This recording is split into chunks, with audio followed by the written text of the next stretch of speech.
checking that this works. I think so. Let me move that down a little bit. I don't know if that is going to really impact anything. Okay.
Hello, everybody.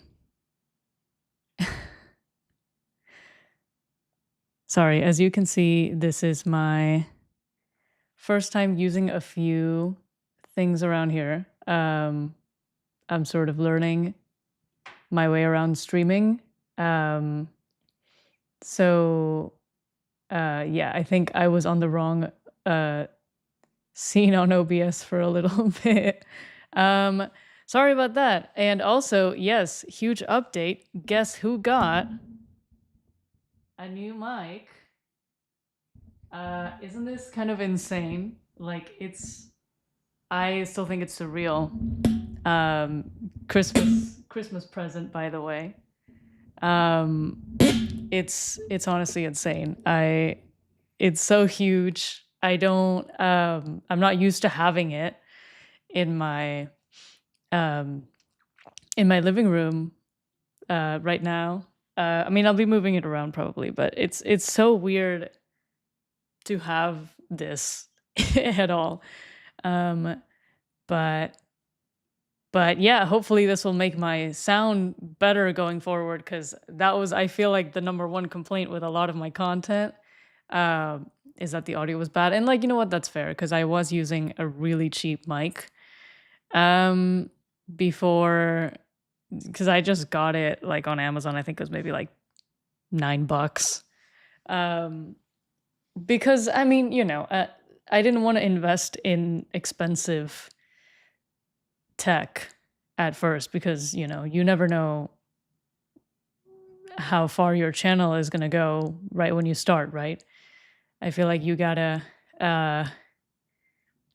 start with really basics materials and then start upgrading. So I think the update for the audio was due. So yes, say hi to the new microphone. It's a little too podcast bro look for my taste. Also, I know that this thing, the like light with the volume is customizable. I'm not exactly sure how to do that because I still haven't downloaded the Shure app or software, relevant software to do that. But I know there's a way. So maybe I'll customize it. I'll make it like maybe a nice RDC blue or something. We'll make it look cool. But yeah, I'm also gonna have to figure out how to, record with this, like my usual videos. I just wanted to like do the stream to test out the microphone. I'm also testing out OBS, which is a streaming software that I've never really used before. So basically, I'm just trying to like learn a few things to try to get this channel a little more together, and hopefully, we can do streams more often and they can be a little bit nicer. The video quality is probably not great because I am filming from like my laptop's like webcam. So it's not great, but you know what I mean. It's just like you need to you can choose either good audio or good video, and I feel like good audio is more important personally.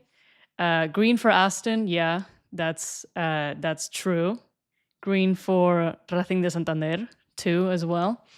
So I mean, it's something. This year I'm telling you, I am going to be rooting for Alonso hardcore, at least until, the inevitable disappointment, the inevitable moment of realization that the Honda engine is going to be trash and it's going to be the same story as every other year.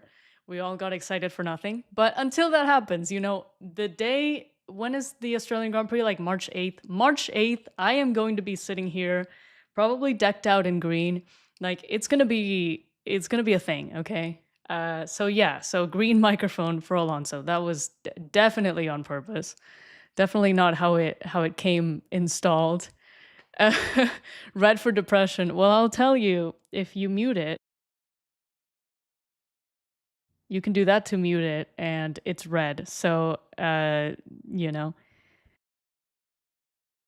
maybe what Charles and Lewis should have been doing to the radio a few more times than they did.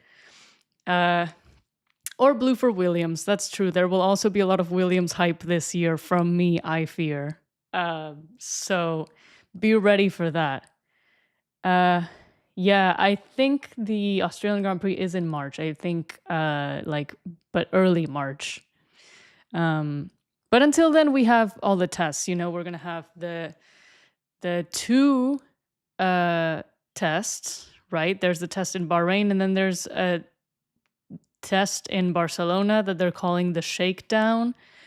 I don't know a whole lot about that because it's new. I think they're just doing it because of the new regs, because the regulation change is so substantial that they want to make sure the teams have a lot of extra time to test the cars.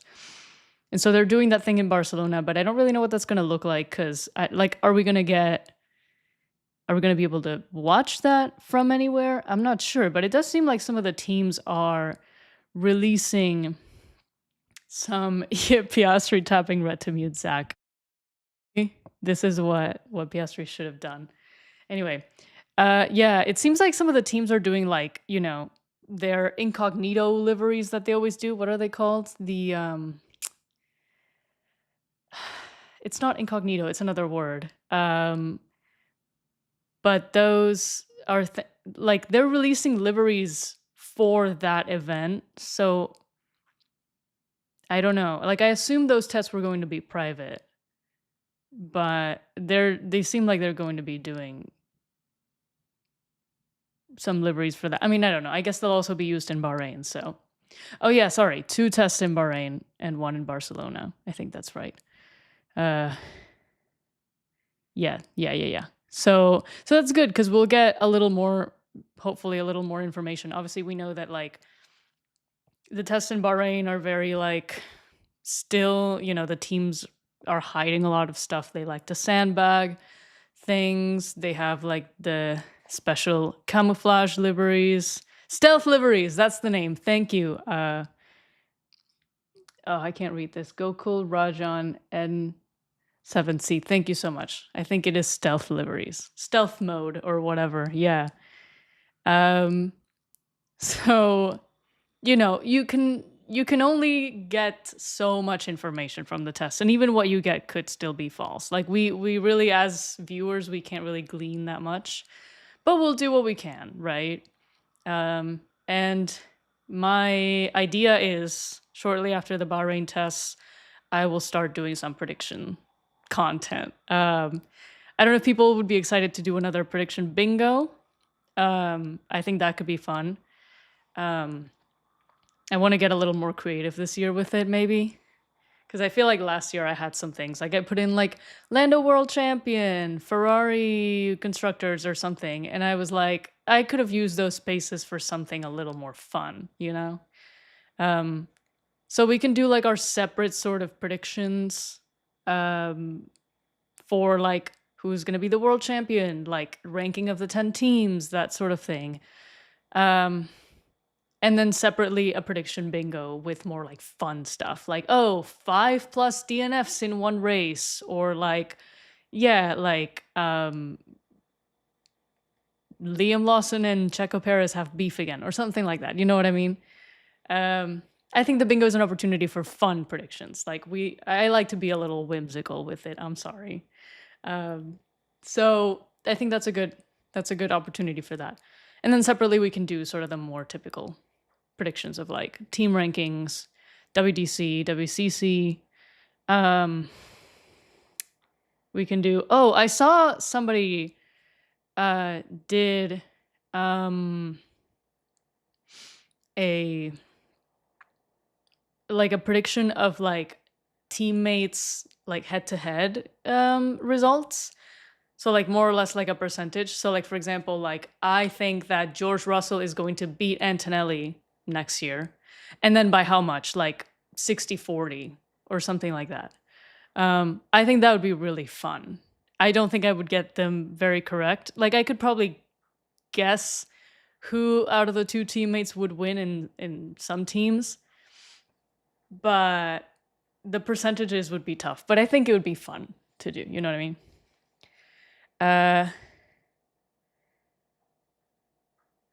So have you worn wigs is crazy. Will you wear wigs? Let's see. I want to read through some of these comments, but we need to talk about the Red Bull liveries at some point, because I did not realize. Sometimes I kind of I like to check out a little bit from Formula One during the break. I know that's maybe a little sacrilegious, but I think it's nice to have some time off from things. Also, not to mention that I had like lots of work to do outside of this channel. That's why I haven't been posting a lot, and I'm really sorry about that. But I do have like videos coming up, I promise. Do not fret. But I do like to take some time off a little bit from F1 so that I can be like absolutely locked into it for the 9 months of the actual season. So I was not really keeping track of the car launches, and I mean, I watched the Red Bull and VCAR one. I watched it live, but it didn't occur to me that I could do a live stream about it, which I think is pretty common for content creators. So I will so I think we should talk about it at some point today. But how dare you have a life outside of us, right? No, but I think this just specifically January is going to be really busy. I have some like big events coming up that I have to do work for, but after January, I think it'll be more chill, and that's good because February is when we're going to have not just the car launches but also the tests. So I am hoping that I will have some extra time to talk about that more in depth. But I do have videos coming. I have one that I'm working on that I think you will be excited about because it's one of the sort of more silly ones. And then I also have a collab coming up with another YouTuber, which we are planning out, and hopefully that will also be exciting. Um, Isaac will get a win before the 33rd. Probably. Honestly, at this rate, I mean, he got a podium already, so if the Red Bull is decent, I don't know. Actually, I don't know how the Red Bull is gonna be. I don't think it's gonna be that good. But I think Isaac could have like, a moment of brilliance where like he gets a win. I would not be surprised if it happens before the 33rd. That Aston is gonna have to be really good for the 33rd to happen. Winter slop. I hope you all enjoyed my winter slop video. That was very silly. So the reason that came about, obviously I knew about winter slop. Basically since it was created, I thought the meme was pretty funny. And then I think, oh yeah, it was when I did my award show video. One of the comments was from Dan No Skill, and he was like, "Oh, Winter Slop didn't win best meme. We got robbed or something." And then I said, "Oh, I'll do a Winter Slop video to make up for it." Because I did wanna at some point, like I had this plan. I did want to do a video about like, did you know that Kimi Raikkonen nearly bankrupted his team? I did want to do it because I thought it would be funny. Like for this winter break, I was like, I gotta do a winter slop video. So I think that would be pretty funny. And so so that gave me more of a reason to do it. And I know that he mentioned it in the Crash Happy podcast. I didn't know about it, but I think people told me about it. And so then I went to see it. So that was cool. I feel like I'm in some sort of like I'm breaking into some like secret, like very exclusive club of people. I don't know. It feels very cool to be let in on those like little jokes and stuff and memes. So yeah, so that was fun. And it's honestly a great story. Like I know, it gets repeated all the time, but it is kind of crazy that happened. Like 19 million is a lot of money. So pretty interesting. Let's see. Antonelli and what was the chemical? It was titanium dioxide, I think. Which is so crazy. I don't know. Let's see. Let's take a look at some of these comments. Also, hi everybody. Thank you for being here. I know this is completely like impromptu. I did not say anywhere that I was going to do a live stream, so it's really cool to see all of you here. Very fun. But yeah, just thought we could like just have a nice chat about F1 or just really anything. I mean, not anything, but you know what I mean. Just sort of have a chat about life. Because I haven't had a lot of time to do YouTube stuff, and I didn't want like to leave you guys without any content at all. And after I didn't do a live stream for the Red Bull launch, I was like, I gotta do something,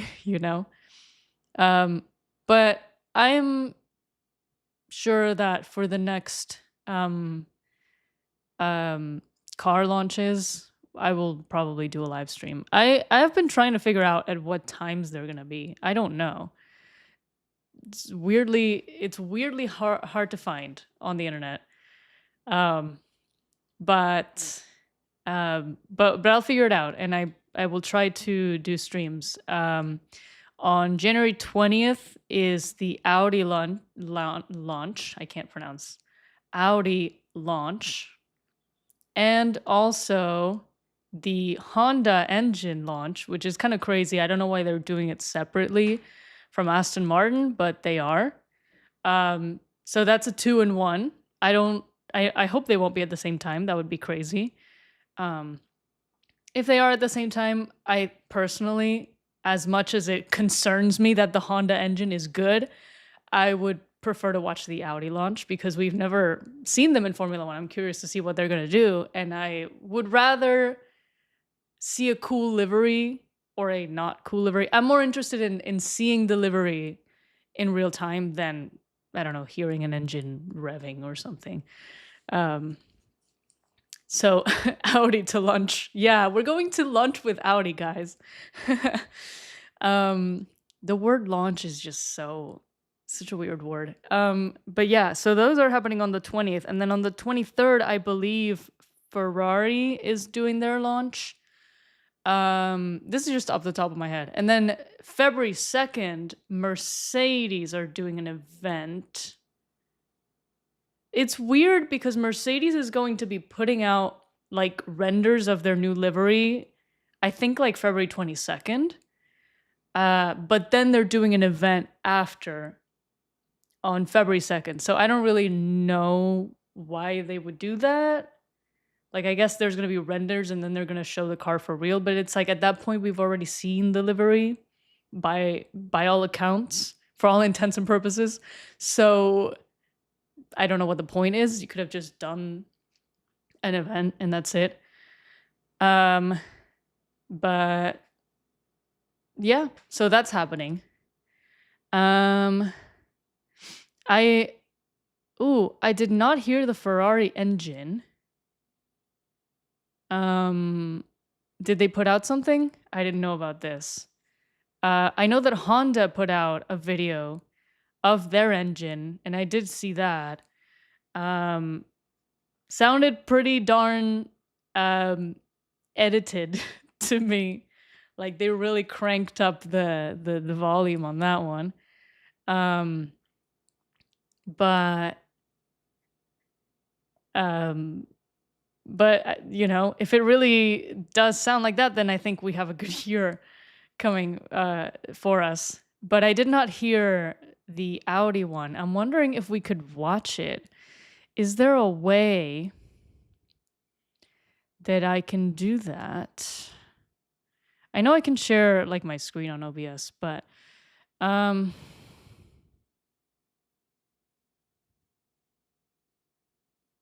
maybe I will just find it. Ferrari engine.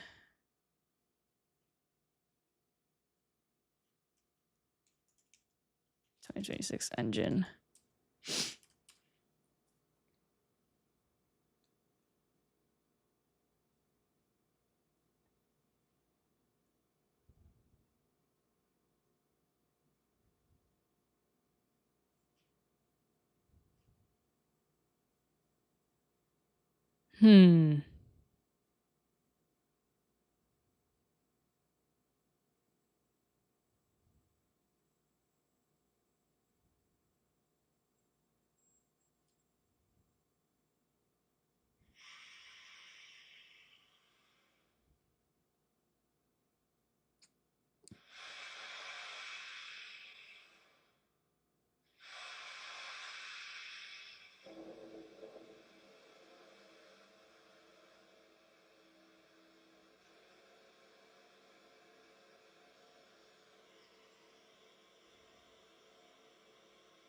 Not the photos of stuff shaking. This is so funny.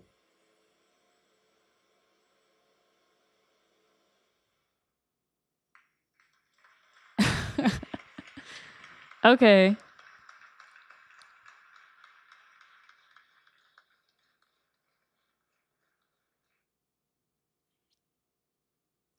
Well. Not gonna lie, I feel like that sounds kind of weird. But I am not an engineer, so I don't know. Yeah, it sounds like a drill. Like I genuinely thought that was them like drilling stuff until like, you know what I mean? I thought it was like they were drilling something, then they were gonna show the engine. And then I realized that was the car, and that was what we were supposed to be hearing. I was like, oh, interesting. Cool. Sounds like fifth in the constructors. Sounds like maybe less than fifth. I mean, okay. Considering the teams we have this year, obviously, nothing is obvious, but Assuming some of the rumors are true, obviously Mercedes will be up there. Any Mercedes engine will be up there. So like McLaren, Williams, Alpine, boom, top 4 in the constructors. Ideally, Honda is ahead of that. So yeah, maybe Ferrari is like 6th. Genuinely, oof, I am scared. I am scared for Ferrari. Must be the water, indeed.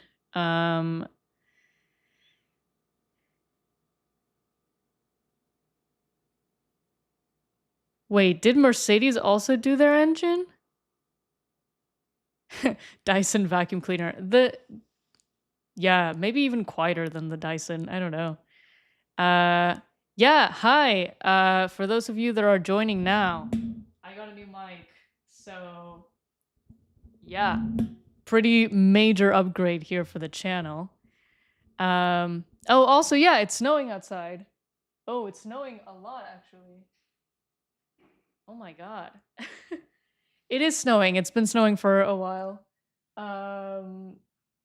It's snowing a lot. I don't know if you can see how much. You can kind of see, yeah. It's snowing quite a bit.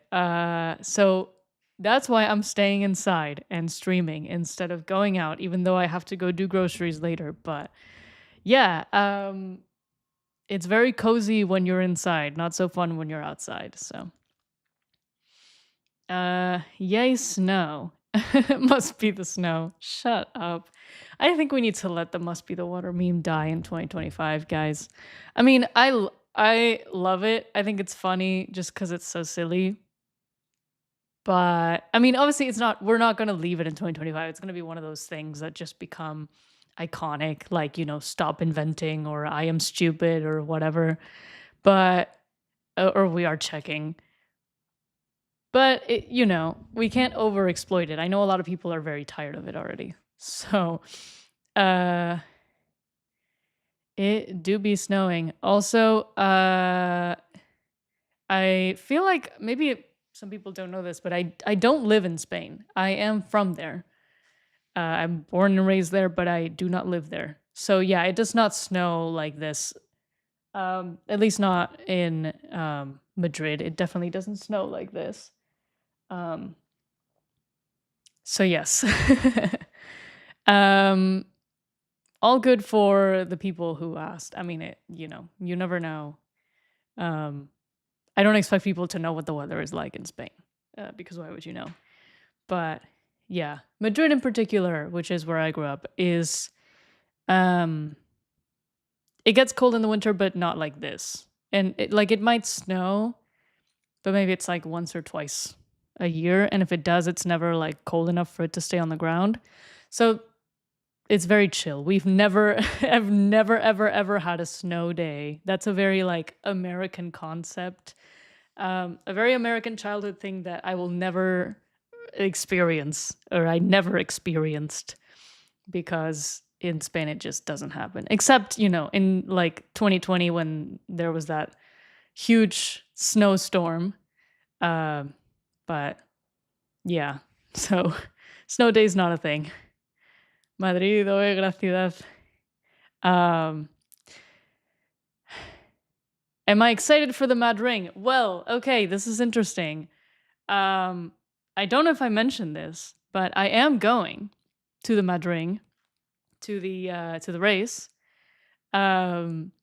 So I am very excited about that because I'm curious about, like, is it, what's it going to be like?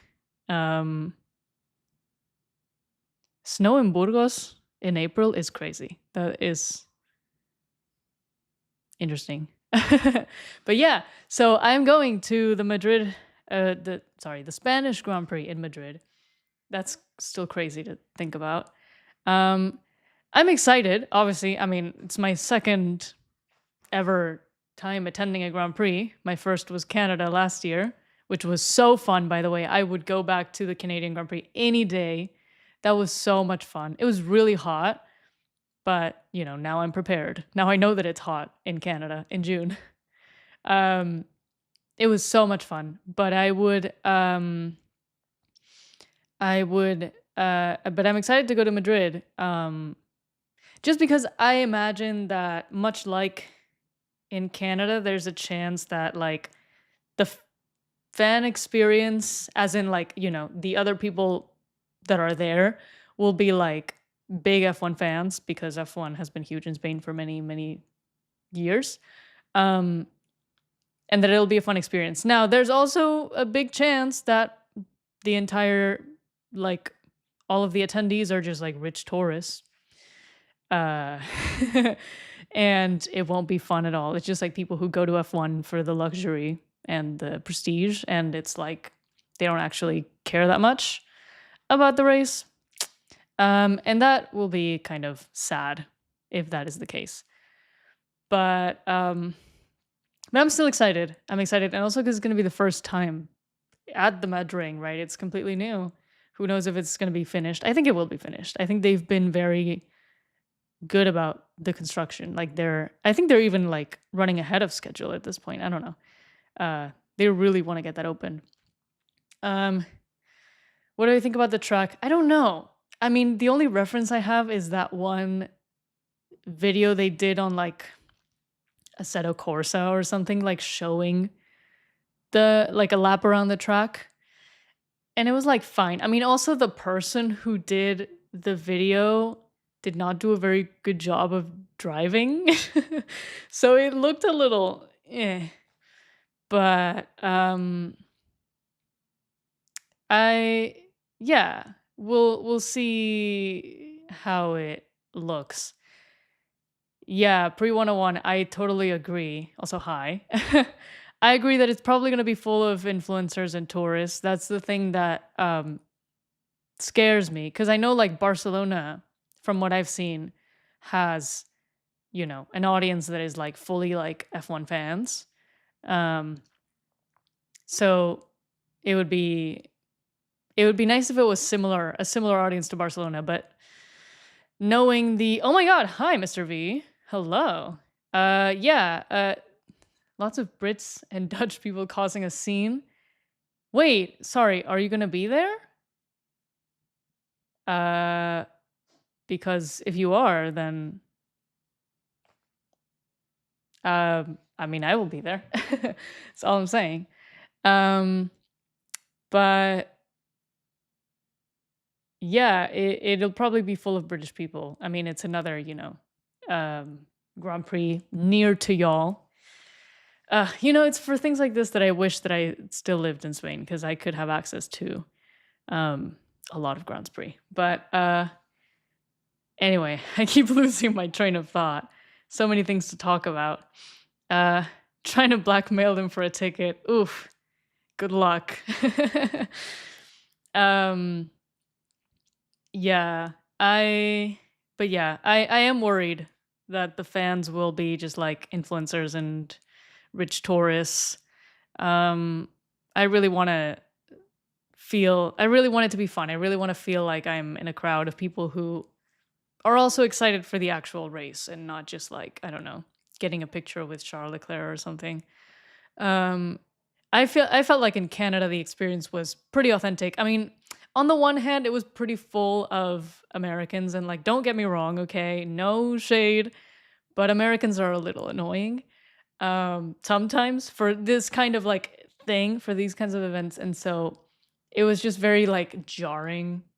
I don't know, in a way, but it was so much fun, and it really felt like the crowd was like really wanted to be there, and you could tell that a lot of people were like just Canadians who were like, hey, listen, we're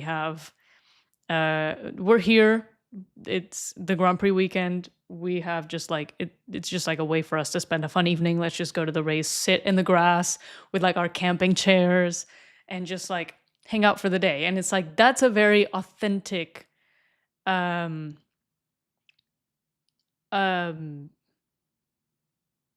Grand Prix experience, you know what I mean? Like when you have like the general admission and people are sitting in the grass with their camping chairs because they're that excited to go, like that's how you know that it's real, and it's been real for many decades. So that was awesome. Yeah, I don't really know what to do about the people spamming the chat. I'm just choosing to ignore it. But yeah, good morning to everybody who is joining. Hello, hello. And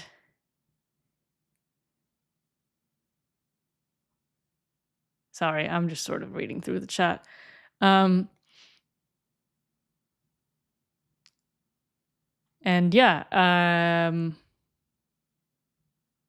oh, that's so nice.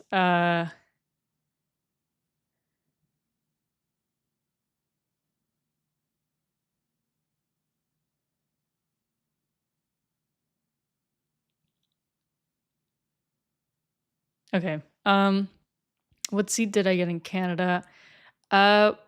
We were on the grandstands. We were right on the main straight actually. And we were actually pretty close to the Wall of Champions. So it was like on our left we had like the just sort of that chicane and like the Wall of Champions right there on our side. And then we could see like in front of us we had like the Sauber Williams garages. So whenever those particular two teams, whenever they did pit stops, we could see them pretty clearly. So that was fun. And then, the straight went on for a very long while. We actually missed, we could not see the starting grid or anything. We actually missed the Lando incident where he crashed into Oscar, or into the wall. We completely missed that because that was like 5 minutes out of 5 minutes before the end of the race or so. And I feel like about 10 minutes before the end of the race, not 10 minutes, 10 laps actually, like 10 laps before the end of the race, we walked down from the stands and we got in line to go to like the door or the gate that then they opened to let people out into the track to see the podium and stuff. Because my brother was like, we should get on that line early so that we have time to get out through the gate and go see the podium. So we went down like 10 laps or so after, and we were waiting underneath the grandstands. That's where the line was. So we could not see any screens around us. We didn't know what was happening. I think we tried to like stream it on our phones, which was crazy. It's like we're actually at the track and we're streaming it on like ESPN, like seriously. I think the internet was not even good enough because there were so many people. So we just basically didn't know what was happening. And then at one point we just start hearing the stands like go crazy, like, oh, right? And we were like, oh no, something happened and we missed it. And so it was just kind of like a game of telephone at that point to like relay what happened. And eventually we found out like, oh, Norris crashed. And it was right there on the straight. We wouldn't have seen it anyway from our seats because it was far away. It was like toward the end of the straight. And we were at the beginning of the straight, toward the Wall of Champions. So we wouldn't have seen it. But it was crazy that we missed like the most interesting part of that race, I think, or at least the most memorable. The whole race was pretty great, but that specific part was the most memorable, the most remarkable, and we missed it. So that sucks. But we didn't even get to the podium either. So it was just tragic all around. They were I think because the year before that, I remember the Canadian Grand Prix had some issues in general. There were a number of things that needed to be changed, just like with the general logistics of the whole thing. So they had an issue with the people getting into the track too early. Like they just let people in too early and it was unsafe. So the year last year when I was there, they actually went the other way, like pretty extremely the other way. And they were like extremely, extremely careful with letting people in. So they did not let people in until like way later when they were opening the gates, it was like, like one at a time. It was like so slow to get there. And so we didn't even end up getting into the strait. We just saw it from like behind the gates.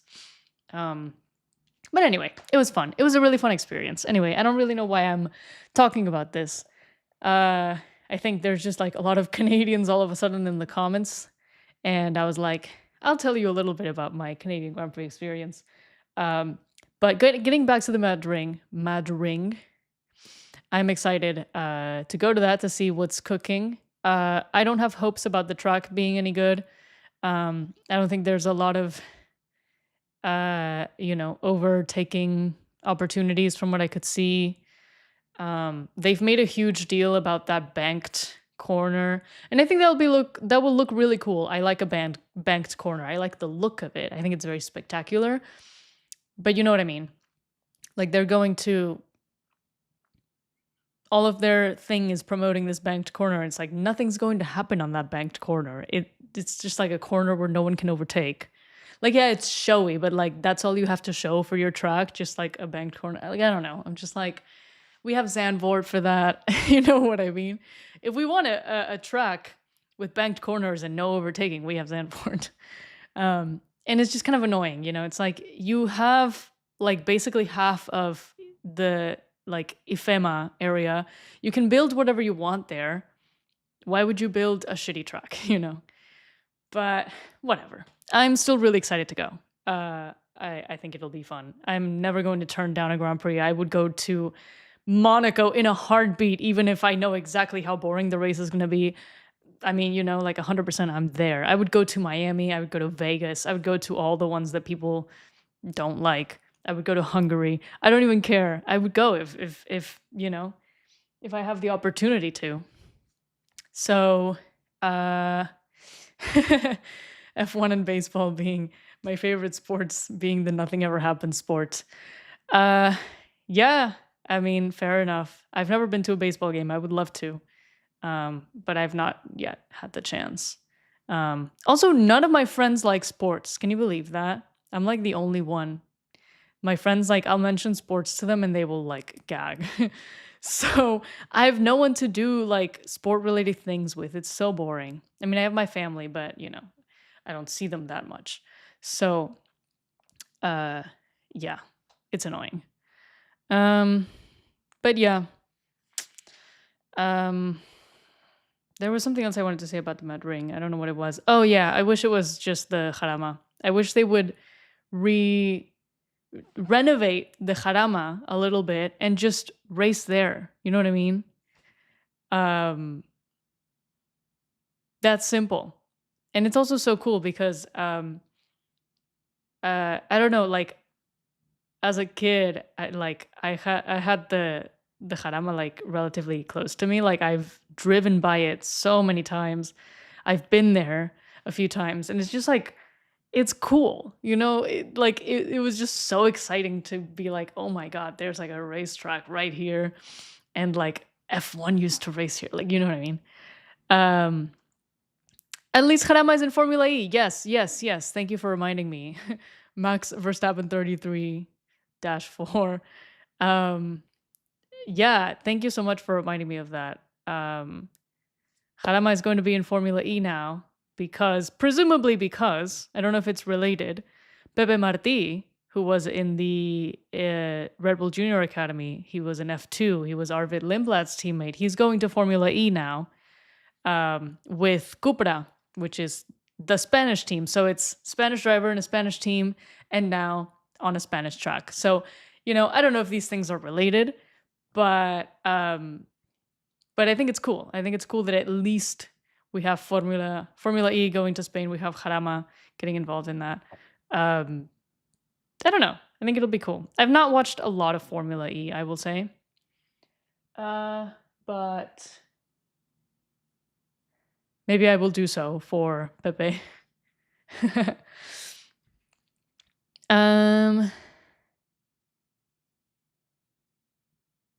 Let's see.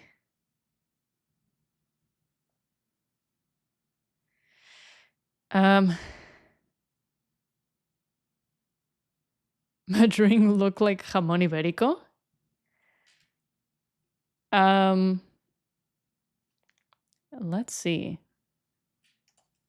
I would never have said that. You know what it reminds me of? Oh, okay, I see what you mean. I see what you mean. Wait, let me use my screen sharing. Look at that. I feel so fancy doing this. Uh, but yeah, I see what you mean. Like, this is like the leg. Um, I get that, but you know what it reminds me of something and I can't explain why. Um, and it's Han Solo's blaster. I can't explain why, but for some reason, this is what I think of. Like, there's something about the shape of like this handle and like this that is just like my first thought seeing the Mad Ring was Han Solo's blaster. Like, there's nothing really here to indicate that, but something about the shape of this just called back to that for some reason. Anyway, hope you enjoyed my screen sharing moment. I'm really trying to figure out the basics of live streaming, so that's why like I set up a really quick like uh screen sharing uh thing. So hope you liked that. um wow, it's been 45 minutes already. That's kind of crazy. Ooh, Imperial Knowledge. Hello. Thanks for the kind words. Let's hope for Alonso's third title or the 33rd or literally just anything. I'll be happy with a podium. I'll be happy with anything, really. I'll be happy with Alonso not retiring, but yeah. Let's hope on that. Yes, it is snowing outside. It's snowing quite a bit, so enjoy that. Abu Dhabi feels like a blaster. Does it really? Let's have a look. I feel like I need to just like in my head I know what Abu Dhabi looks like. Oh. Yeah. Yeah. Yeah, it kind of does. I never actually thought about that, but it does. That's pretty funny. I don't know if there's a specific, you know, is there a specific Star Wars thing that this, like, for some reason, my first thought is it Count Dooku's blaster that's kind of, or lightsaber that's like curved?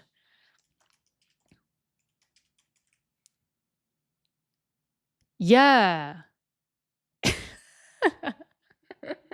This is the stupidest conversation in the world, I fear. Something about like this part of the track. Okay. I think that's enough. I think that's enough. Enough Star Wars X F1. Okay.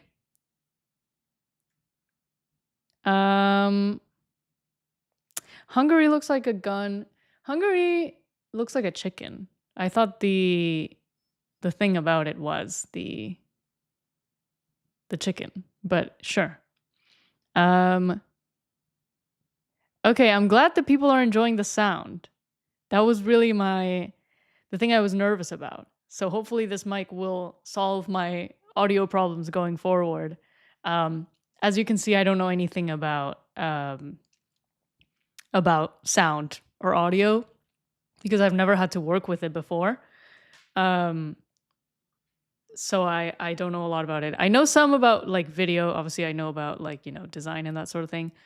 But I don't really know about audio. So this is all going to be a learning experience for me. It is snowing. Hello to all the new people who are joining, evidently. It is snowing. So it's very festive. What mic am I using? It's a Shure MV7 Plus, I believe. It's the one that has this light on it. I think this is the only one with the light. I think it was the cheap cheapest one in the like out of all the Shure podcasting microphones because they can get really expensive. And I was like, I just need one that's decent. I don't need like the highest tech, you know? So yeah. And I basically just got it from Shure because I see that that's the one that most YouTubers use and most podcasters. So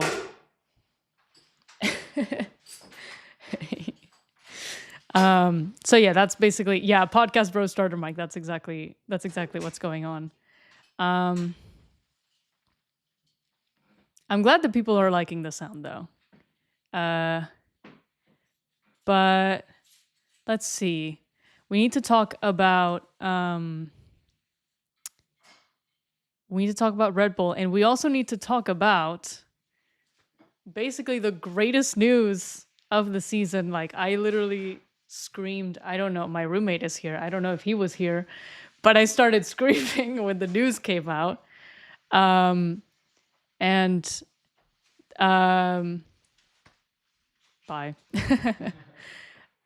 Riccardo Adami got fired. Basically, he didn't get fired. He got moved around to the Ferrari Academy or something. He is out. The witch is dead. The horse is out of the hospital, etc., etc. I am so happy. Like I was basically shouting at the news. So that was wonderful. That was such happy news. Like finally this man is gone. Listen, I'm sorry. I know that Adami is a storied individual at Ferrari. But my God, he needed to go. I mean, I was so done with him already when he was Carlos's engineer.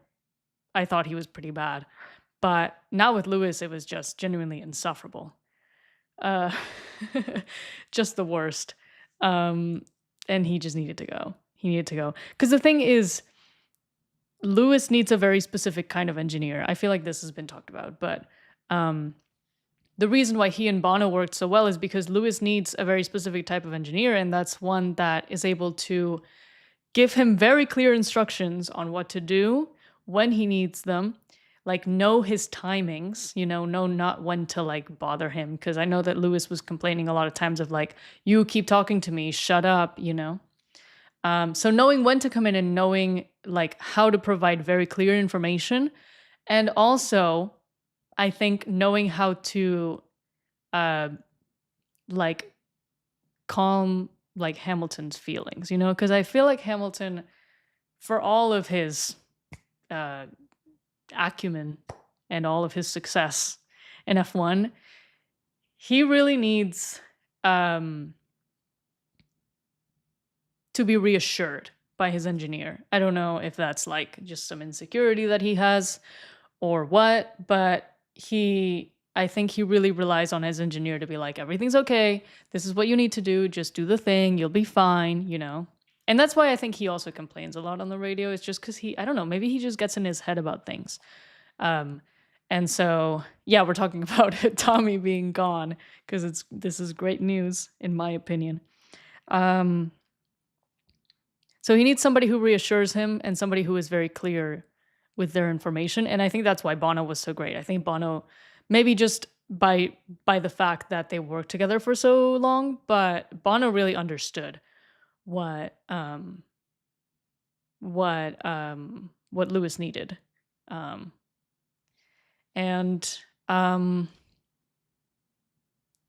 I think Bono worked well for that reason, just because it seems like Bono's like, maybe just because, they're both British and it just worked communication wise in that sense too, but it really was a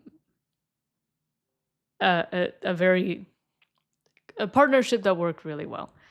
And I think part of that, I don't know if people really are aware of this, but Lewis is actually dyslexic.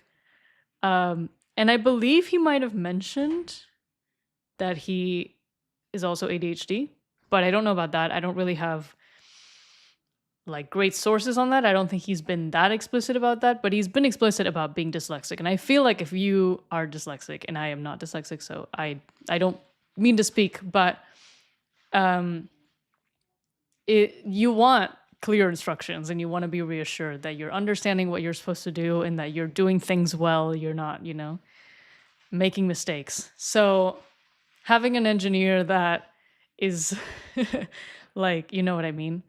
Uh, very clear about their instructions and how to operate is important.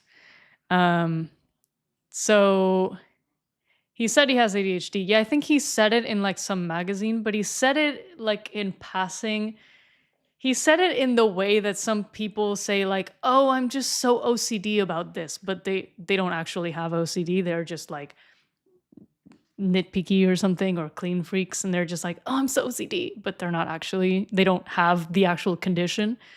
He said it in that way. He said it like, "Oh, I'm kind of ADHD about this." So I don't know if he actually has ADHD or if he was just saying it in that way. But regardless, he is at least dyslexic and he's been more open about that. So that in itself is already like, I think, something to take into consideration as his engineer.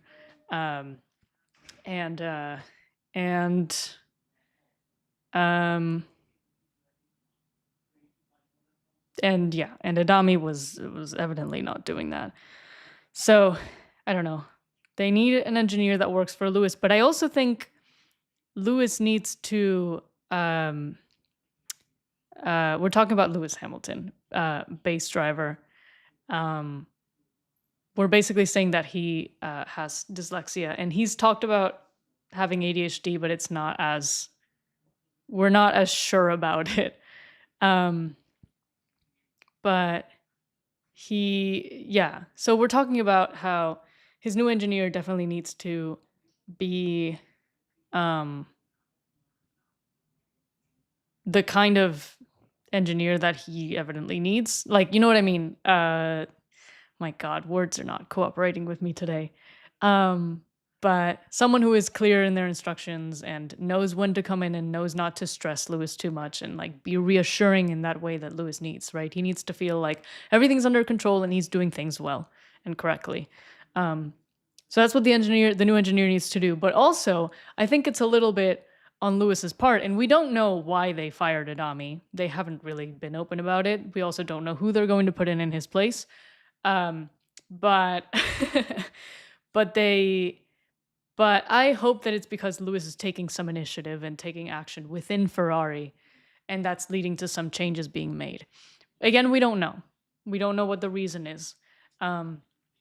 But I find it hard to believe that they didn't fire him because Lewis said something. You know what I mean? Like, I'm sure Lewis said something and they fired him because of that. So if that's true, then I think that's good because it basically means Lewis is pulling a Michael Schumacher, and is like taking matters by his own hands at Ferrari and bringing in his new people, or at least firing the people he doesn't like. Hopefully, he'll be bringing some of his own people. So that's what I'm hoping is happening, because we also know that he. What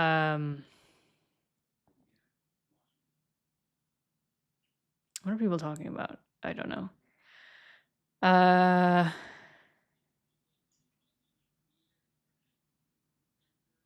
Well, he didn't actually get fired. Yes, you're right. Alex B. Bruce. He did not actually get fired. He got moved to another position. I think at like the Ferrari Academy. So but he's not going to be working with Lewis anymore, is what we're saying. And I don't know if that's because Lewis said something or because Ferrari had something else going on with him. But regardless, I hope that it's because Lewis is taking some kind of action within Ferrari and he's going to start bringing in people of his own, or at least, getting rid of the people that don't suit him. And because I really think that the only way that Ferrari can work, as we've said for many years, and the only way that they'll actually like take advantage of the huge investment that it was to bring Lewis Hamilton into Ferrari is to listen to him and to, bring people from outside being, non-Italians largely, um, which is exactly what Schumacher did in the 90s, and that's why that team worked. Um, so that's what Lewis needs to do, basically. Um, and I hope that that's the way that we're going. Because we also know that Lewis submitted like a shit ton of documents to Ferrari with like things that they could change, like improvements, suggestions, and they basically ignored them twice. So hopefully they will start listening, because otherwise the investment that they put into Lewis is just gonna go to waste. You know what I mean? Both for the driver and for the team, because Lewis is gonna feel like garbage and he's gonna retire, and we don't want to see him retire. I personally don't want to see him retire. I would like to see him at least retire on a high. You know what I mean? I don't want him to retire having been out of Q1 for 3 times in a row. You know what I mean? And just leaving it at that. But it's also not worth it to Ferrari because they're spending 50 million a year to have him in the team. And for what? You know what I mean? For him to be useless and be worse than Charles and not bring anything to the table? Like, they gotta also cater to his needs, you know what I mean? And listen to what he's suggesting. Like, I would think that they partially hired him for his expertise in Formula One and his expertise after being in a team like Mercedes that has been so successful for over a decade, and they've won, 6 titles in the years that he was there. So like it just would be the logical thing to do, but obviously when has Ferrari been logical about anything? So, yeah. That's kind of just what I'm hoping for with Ferrari, just because it just would be beneficial for both of them. But at least now we can be happy that Adami has been removed out of the equation. We'll just have to see who they put in and just pray that it's not another incompetent Italian. Again, no shade to the Italians, my Italian brothers, my European brothers, no shade. But Ferrari is very close-minded when it comes to that. We know this. And hopefully they will be smart about things. It is snowing quite a lot. I am not excited about doing groceries later. Okay, can people like stop spamming the chat, please? Thank you.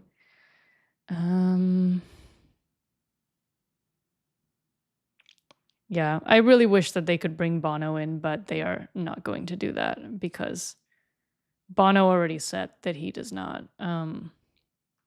want to leave England, which, you know what, fair enough. I mean, he's also like getting old, probably thinking about maybe retiring soon.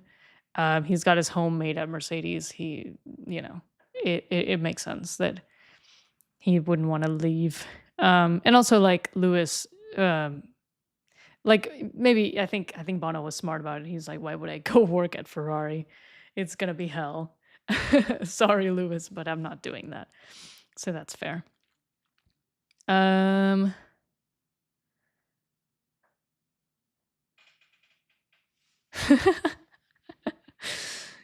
Referring to Alex Albon as Albondigas is killing me.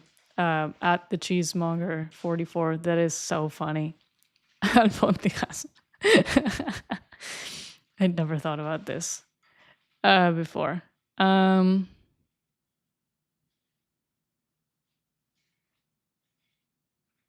Bono is like 50. That old? Damn. I guess Lewis is 40. Lewis is 40. They're 10 years apart. That's actually kind of crazy. He's preserved himself well, let's say. Who will take the first DNF this year, and why is it Ferrari? Well, let's just hope it's not Aston Martin, is all I'll say. Let's see. Trying to read through some of these comments. Talk about El Albondigas. Talk about Cadillac. What is there to say about Cadillac? We don't know anything about them. I'm extremely excited about um, um, about Checo and Bottas coming back to the grid, honestly, because I love them both. My my old men, my old sirs. I'm very excited for them coming back. I think that they have the potential for some really like a really chaotic dynamic, like something really funny there, because I know they can both be like funny as hell. But I don't think that they have the I don't think it's there yet. I don't know, like I've seen interviews with like the two of them, and I feel like they're lacking a little bit of that chemistry. You know what I mean? But I think in time, I think they just need some time together, and I think it'll come together. Like, you know, for example, I feel like we didn't expect like Bortoletto and Hulkenberg to have the chemistry that they have. Um, they're hilarious together, and I feel like no one saw that coming. So, you know, I think with like due time, once they get to like know each other, get comfortable working together, we'll have some like really funny moments between the two. Los Fabulosos Cadillacs. Yeah, that's exactly right. Um, Cadillac Solitario. Um, I they might be back marker. Are they bringing? They're bringing their own engine, right? I don't. It's a. Is it a General Motors engine or something? I don't remember. Um, but yeah, so we literally just don't know anything about how their performance is going to be, basically. Um, so, oh my god, R and Joy, what if they did do a calendar together? That would be so funny. And also, you know, Bottas is not tied to Mercedes anymore, so he can do a calendar if he wants to. That would be so funny. Oh, Cadillac is Ferrari. Oh, so sorry.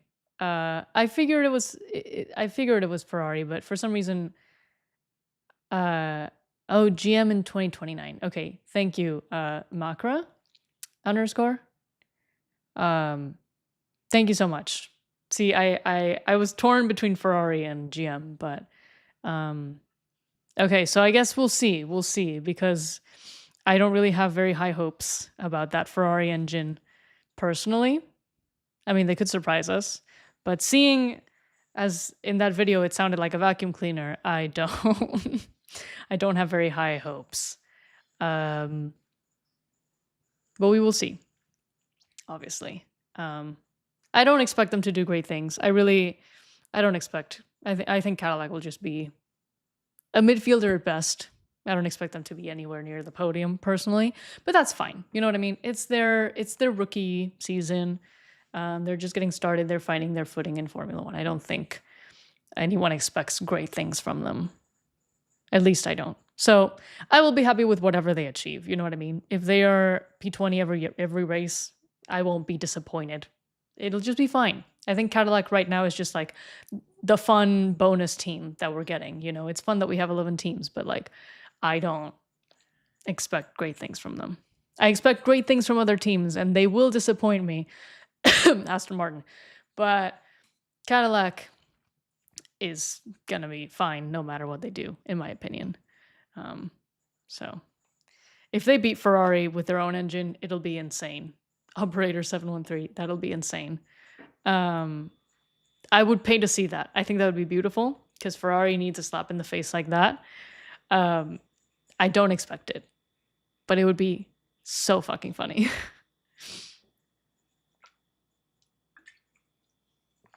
Oh my god. This snow is so treacherous.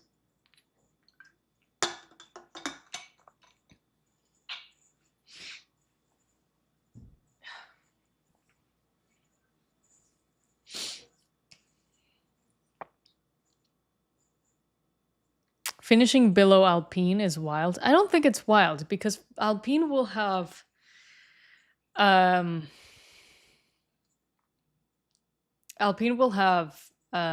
Mercedes engine. And if the Mercedes engine really is as good as they say, I think Alpine is going to have a big jump forward in the standings. I don't know exactly what happened to them this year. um, or last year, why they were so slow. I mean, who knows? Renault just basically being broke, maybe.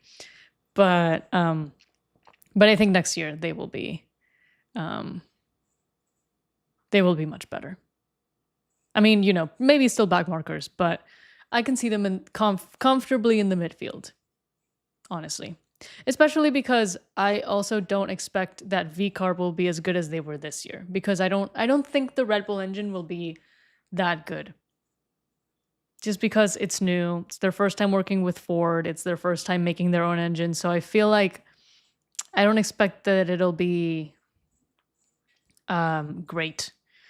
So I could see, Red Bull will be fine-ish, but I expect VCarb to be kind of a back marker next year. But yeah, which is fine. I mean, I think it was surprising that they were as good as they were last year. I don't think that's necessarily typically where, VCarb, Toro Rosso, AlphaTauri has been. So, I mean, I won't be surprised if they're back markers. So I think Alpine could easily be above VCarb next year. All the Latinos tuning in for the chat about Alpine. This is so funny.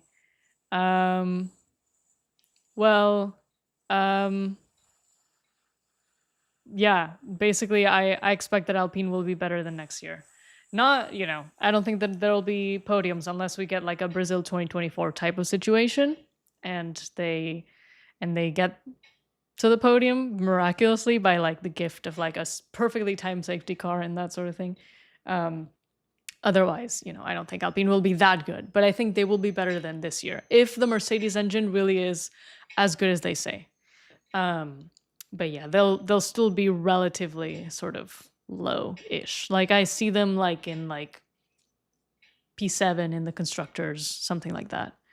They won't be like dead last, I don't think. I think somebody mentioned earlier, what if Cadillac pulls a Braun GP? That would be funny. That would be very funny. And I think it would be, if they also won a driver's title, then that would be some real like poetic justice in a way, because it's, two of the biggest like underdogs, second drivers in the history of Formula One. You know what I mean? Two drivers that have been absolutely exploited for their second driver capabilities. So if one of them won a title, then it would be such insane payback for all the years of playing second fiddle to somebody else. So if they pulled a Braun GP, that would be very funny, and I would be very happy with it. I would not be upset. I think it would be so funny. And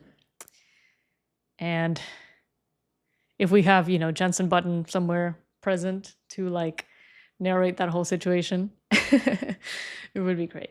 Oh, this is so random, but I'm just remembering a tweet or something that was like, they should have put Jensen Button in an F1 car at the end of last season at some point, so that he could have also been the last driver to press the DRS button. Unfortunately, it was Kimi Antonelli, which sucks. It should have been Jensen. I feel robbed. But anyway. Let's see what else. A lot of background noise. Yeah, sorry. That is my pipes sometimes, or I guess pipe singular. Sometimes it likes to go off to bring some heat into this room. So sorry about that. I was hoping that this kick-ass new microphone would not pick that up quite as much, but I guess it did. No one is safe from the loudness of old building pipes. So sorry about that.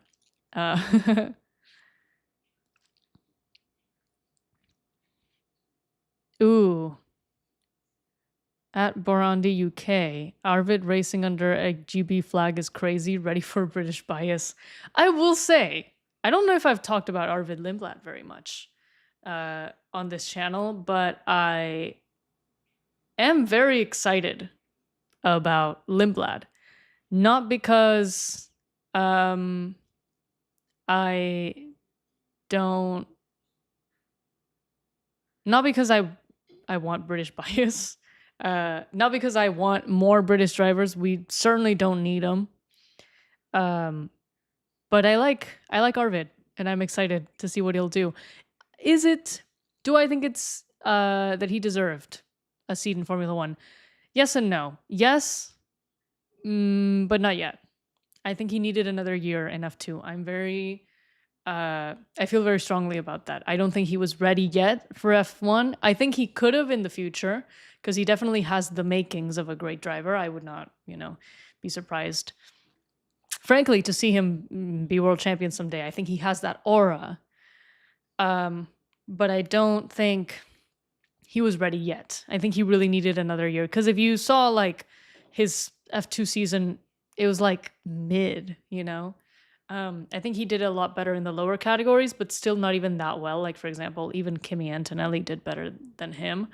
And his one F2 season was not great, frankly. He crashed a lot, just made a lot of mistakes. And so, yeah, I feel like he was not really ready for F1 yet. But in the future, he would have at least needed another year, and then it would have been perfect to bring him in. But I don't know. I guess VCarb were desperate for a new driver, and they were like, Arvid, come on up. So, fine, I guess. I'll take it. I mean, I'm still excited. I'm still going to root for him because I do like him, and I'm a Glazer, okay? I'm a fan, and I want to see great things from him. I'm very excited to see what he can do. Hey, maybe, I mean, he hasn't even driven a single race, right? We don't know. He got P6 in that one FP1 that he did. So, maybe he'll be fine. Maybe he'll be more than fine. Maybe he'll impress us, right? But I do kind of expect that it won't be amazing, just because he was kind of put in a little prematurely into the seat. The fact that he races for the UK or for Great Britain, not great, especially when he has like 3 nationalities. I feel like he could have picked a different one. I know that that's just based on like where they get their license, right? So, like whatever, it's something we have to deal with. But I don't know. I think it's fine. And I don't even think he thinks of himself that much as like a British driver. I feel like he hypes up his Indian heritage a lot. Like he seems genuinely very proud of that. So I feel like most of us will kind of be thinking about him as like being the Indian driver, I guess. Not to like, negate or deny his British heritage, of course, but like I think that's kind of how people are going to be thinking about him, or at least that's what excites me about him too. Is like I'm excited to see an Indian driver in Formula One, like fucking finally. I know a lot of people are going to be excited about that, so I'm sort of hoping. Oh yeah, Lindblad is not a very British sounding last name, but that's because it is Swedish. Because his 3 nationalities are Great Britain, Sweden, and India. If I remember correctly, I think his dad is Swedish and his mom is British from Indian descent. So that's where the 3 kind of come in. So yeah, I don't know. I mean, he could have also picked Sweden for his nationality. Honestly, that in itself would have been even more interesting than Great Britain, just because, there are no Swedish drivers right now. And there are plenty of British drivers, so it would have been exciting to have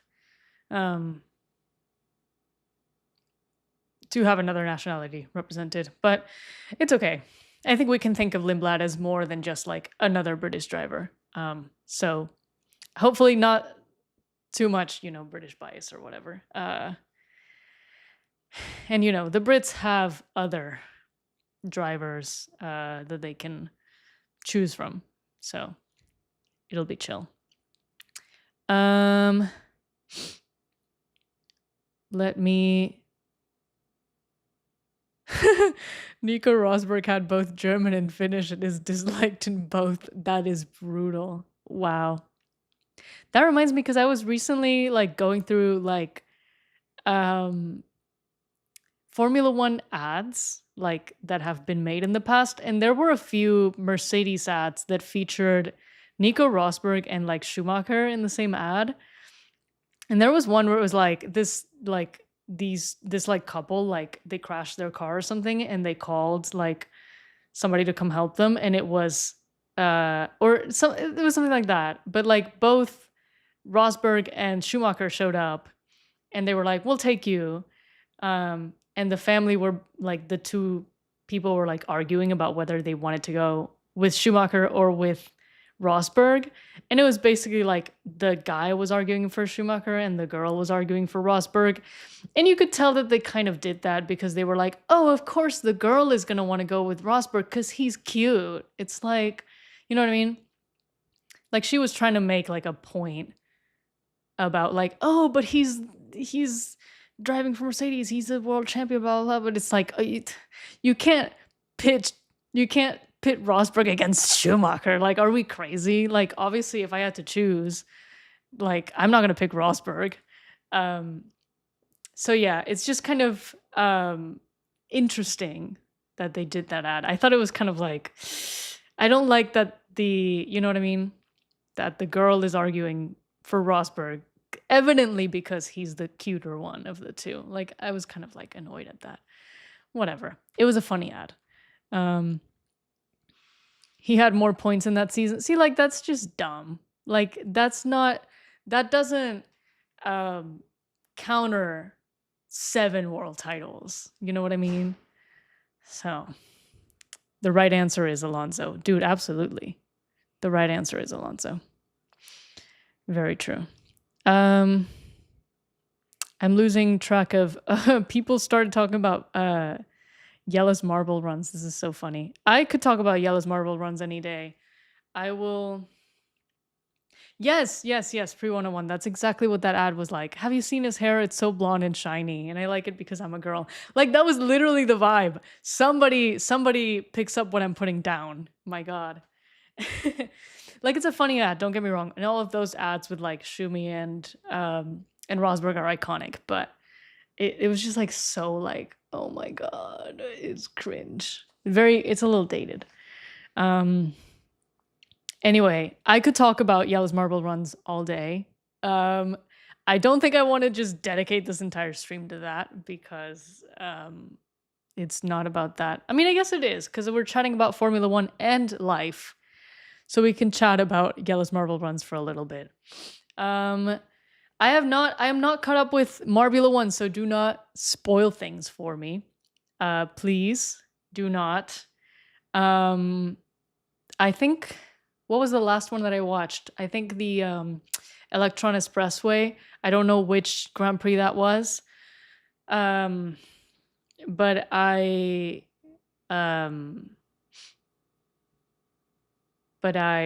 oh my God. I am impressed with the Hazers. I am really excited with like this rivalry that they're having with the Crazy Cat's Eyes. It feels real, you know? I really like committing to this whole bit about like, oh, these marbles are like real athletes with like thoughts and intentions and like, you know what I mean?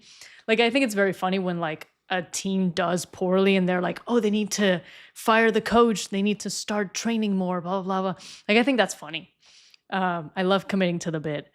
And so I really like that happened. Crazy Cat's Eyes domination could bore fans. Sure, I respect that. I think that's a respectable opinion. As a Crazy Cat's Eyes fan, I disagree, but yes, I think that's respectable. But I think it's fun that the CCE and the Hazers are having like a rivalry because it feels real. It really genuinely feels like, you know, like 2021 in Formula One. It's like that sort of like rivalry of like two teams actually both going for it pretty seriously. But yeah, dude, even if the Crazy Cat's Eyes don't win, like what is there to say about Red Eye? Like, holy shit. What a guy. What an athlete. What a marble. Like, I'm mesmerized by them. Like, how are they so consistently good? I don't know. It's really impressive. And so that's kind of all I can think about. And it's all I'm rooting for him. I'm rooting or them, I guess. I'm rooting for them to win this for us. And okay, here's yeah, exactly. It's a lot like wrestling. It's very like these are just like made up characters and we're just committing to the bit of like, oh, it's all real, you know? Um there's um there's something I wanted to say about the cats. Oh yeah, yeah, yeah. So okay, so a lot of people getting back to the like, CCE dominance, good war fans. A lot of people think like a lot of people are annoyed at the cat's eyes because they win everything. Can we acknowledge that this is not true? The only thing that the crazy cat's eyes win is Marbula 1. The only thing we are good at is Marbula 1. Period. Have you seen us at Marble League? Have you seen it? We suck shit at Marble League. So we suck shit at practically every other event, Marble Survival, everything. So please, please, let us let us Cat's Eyes fans have Marbula 1. Please. It's the only thing we're good at. It's literally the only thing we're good at. So let us have that. Let us have that. I think we're genuinely only good at things that involve like just raw speed and solo performances. No team events. We suck at team events too. We have no team spirit here at the Cat's Eyes. It's everyone for themselves, I feel like. Maybe it's just because all the marbles look really different. Like they're all different colors. So they're like, oh, we're each doing our own thing. But genuinely, like, it's like it's all we have. It's all we have is Marbula 1. So let us have that, please. And y'all can have Marble League. Y'all can have everything else. You can be good at that. Let us be good at Marble League. Let us have one event that we can be confident about, and then suck at everything else, please. So there's no CCE dominance. It's only in one sport, and it's really only thanks to Red Eye because not even like Yellow Eye is not even that good. So yeah. Sorry for anybody who doesn't know what this is about. We're talking about Yella's Marble Runs. Yella is spelled Jelle. Yella's Marble Runs, and this is a guy who has a team of people who do marble races, like races with marbles, literal glass marbles, and it's become like a whole thing. It's like a whole sport of its own. The reason I found out about it actually was because Alex Albon mentioned it once at one of these like Grill the Grid things. I think they asked all the drivers like, what's your favorite non F1 sport? And everybody was like, oh, I like golf, I like paddle, I like tennis, I like soccer, right? And then fucking Alex Albon, who is so brain rotted, so chronically online, he goes, I watch marble racing on TikTok or whatever, or on YouTube. And I was like, what the fuck? Marble racing? What is going on? Right? Yeah, Albon said he was like, "Oh, I watch marble races." Like everybody was talking about what their favorite non F1 sport was. And everybody was saying like real sports like, "Oh, golf, paddle, whatever." And Albon was like, "I watch marble racing." So I was like, what the fuck is marble racing? And I looked it up and I found Yella's Marble Runs, which was like pretty huge, I think, especially during COVID, like during the like quarantine days. People had nothing else to do. So everybody was like getting obsessed with marble racing. Um, so that's probably why why Albon knew about it. Um, and and so I watched some of the races and I realized that they had a series called Marbula One, and I was like, okay, wow. And I also learned like they actually had to ask, you know, the FOM for permission to use the name Marbula One, and they were given permission, which is crazy. I feel like that's rare enough. I feel like FOM don't do that freely. Um, so yeah, so they have a league called Marbula One, and I was like, oh, so it's like F1 but with marbles. So I started watching it. Um, and it's like the same thing. They have like a whole season. It's like I think maybe it's like 10 races. It's not too long. But it's like a whole season and they post like one a week or something. And there's qualifying and then there's a race. And I was just watching that. I was like, what the hell? Like, actually, what the hell? Like, at first I was like watching it, but like ironically, you know what I mean? I was like, surely no one is actually into this. Like, surely nobody watches this for real. This looks like the dumbest thing, you know? And so I was just kind of watching it. And eventually of course, I got kind of hooked into it. Like, I started watching it ironically, and then I started watching it unironically. As I think that's probably been the case for a lot of people, I imagine. Like, you start watching and you're like, what the fuck is this? And then you're like, wait, I'm actually getting kind of into this. Um, so yeah, and it's amazing. Like, genuinely, the work that they put into producing those races is honestly incredible. Um, I'm fascinated by all the work it takes, and I love.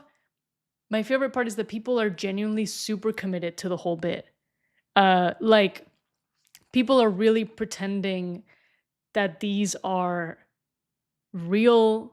Like, these marbles are like, alive, and they have like feelings and they have intentions and hopes and dreams, and they're genuinely doing the sport the best they can. And there's like a whole community around it, and people take it so seriously. Like, there's obviously several teams and people are like fans of specific teams. They really kind of root for them. I think Yella's Marble Runs, they even sell merch for the teams. Like, you can buy like caps and stuff um, of the teams that you like. They even have a podcast. Like, there's these dudes that do a podcast of the marble racing, and they take it so seriously. Like, it's like how I talk about Formula One. They're talking about marble racing. It's crazy. Like, people are so committed to the bit. And personally, I love content that involves committing to a bit, because I just think it's so funny. Like, oh yeah, these marbles are actually racing. Of course they are. And also, the coach for the Green Ducks needs to be fired because he sucks. And you know what I mean? Like, that's what it feels like. And oh my god, congratulations to Team Galactic. They race so well. You can tell that they really put in the work, Like, that's kind of what it sounds like. They have real sponsors. They had like Mint Mobile a while ago. Um so it's real, like, people take it so seriously, and I've gotten into it. I think it's really fun. I think it's so fun to like commit to this bit. The teams have chants. They have like actual chants. Formula One doesn't fucking have chants. I think we need to bring chants into Formula One. This is unrelated, but I really think we do. They have chants over at Formula One. It's great. Like, they've put in so much work. You can tell that they're really passionate about the work they do. So yeah, if you've never watched Yella's Marble Runs, go watch it. This is by no means sponsored. I wish I knew Yella. I wish he would contact me. I would, collaborate with them. Basically, like, whenever I'm given the chance. So yeah, go watch Marble Races. Go watch Yella's Marble Runs. It is so fun. It is addictive.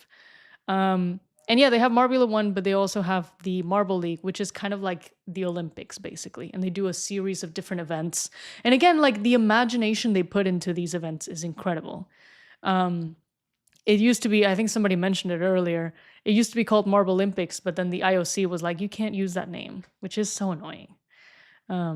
So now it's the Marble League, and that's also very fun. Um, oh, Mr. V is back. Yeah, no, it's literally amazing. Like, and Yella seems like such a cool guy. Like, I genuinely, I admire his work so much. So yeah, if people don't watch Marble Racing, definitely do, and let me know. What teams do you support? I was saying I'm a big fan of the Crazy Cat's Eyes, which is maybe a basic team to support. But I think the reason I did was because the first thing I watched was Marbula One, and um, and and the Crazy Cat's Eyes are really good at Marbula One, so I think I just got into them for that reason. Um, but yeah, just don't get into the O'rangers maybe because they will disappoint you. The O'rangers are basically the Ferrari of um of um of Dallas Marble Runs. So don't get into the O'rangers. I'm sorry to say. I like the O'rangers. I like them fine. I think they're a really fun team. They have the best branding. It's very fun to like them, but they are really bad. So you are setting yourself up for disappointment. Just a tip, just a suggestion, okay? Just saying. Same thing to like if you're new to Formula 1, don't get into Ferrari. I tell this to everyone. Just don't do it. Save yourself the disappointment. Oh, I didn't know that Mr. V, I didn't know that Yella showed up in F1 Creator Live chats. That's so fun. I hope that he shows up in mine someday. Um, I don't think my channel is big enough to get noticed, but it would be wonderful. Maybe I should contact them. I don't know. I don't know what kind of collaborations one could do, but it would be an interesting crossover. We'd need to study that. I think that would be so fun. But yes, I love the Williams of Marble Run. Great question, because okay, just like I like the CCE, the Williams of Marbula 1 are the Cobalts, okay? Everybody go root for the Cobalts. That is like the definition of an underdog if you've ever seen one. Actually, maybe more properly speaking, the Cobalts are the Brawn GP, perhaps, of marble racing, because the Cobalts are kind of mid. They're not super great. They're typically more in the back marker end of things. But they're so like charming, and they in case that you didn't know, last year they won the Marble League. The Cobalts, the friggin' Cobalts out of nowhere. So that was very beautiful. That was very much like a Brawn GP kind of moment. I love the Cobalts. So I'm basically CCE and Cobalts. Like those are my teams. Sort of the Blackjacks sometimes. But typically, yeah, those two teams. So go support. They're like the Cupra Kiro in Formula E, underdogs that actually win. Yeah, that's sort of the thing. So I genuinely feel like they're the Williams of Marbula 1, because they're the underdogs who win sometimes. Sometimes they'll just get like a crazy podium and you're like, where did that come from? And you feel so happy for them. So, yeah, very, very fun stuff, the Marble League. So go watch it if you ever have a chance. The Marble League or Marbula 1. Marbula 1 is going on right now. I think it's the 10th season of Marbula 1. So very fun stuff. So go watch that. Anyway, I'm realizing that we oh wait, did somebody say that Team Momo is the Ferrari of Marble Runs? I think it's the O'rangers, but Team Momo, I don't like Team Momo. I'm sorry to say. They're very annoying to me. I'm a hater. Sorry. I know they have a lot of fans, but I'm a hater. I think, and I like the Speeders. The Speeders are also kind of like Ferrari, but if Ferrari was semi-decent, you know what I mean? The Speeders are more like McLaren, maybe.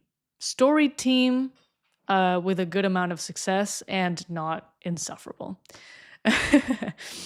Anyways, What's it like having the window fixed? Spoilers or plot twist, it is not fixed. You just can't tell in the daylight, but it is very much not fixed. I don't know if you can see here. Here's the crack. It is very much not fixed. I think at night, when I film at night, you can tell a lot more that you can see the crack. Not in the daytime, but it is very much broken. So broken window fans, you're in luck because um, it is not broken at all. Oh, Mr. V, I am just seeing that you contacted me on Discord. I will look at that later. But yeah, it is very much broken. I would love to get it fixed, but I have not yet. And you know what? It's fine because it's actually a double window. So there's another window. There's another glass behind this one. I think. So it's not cold in here. You know, see how it's snowing right now? That's not really getting in here. I'm not wearing 5 layers right now. So it's not cold. So that's why I haven't fixed it, basically. Anyways, I do have a Discord. I guess I haven't really shared it here. I just don't use Discord very much, so I haven't promoted it. I only made a Discord for this channel because I've been in like, talking to different YouTubers and they were like, "Oh, we should use Discord."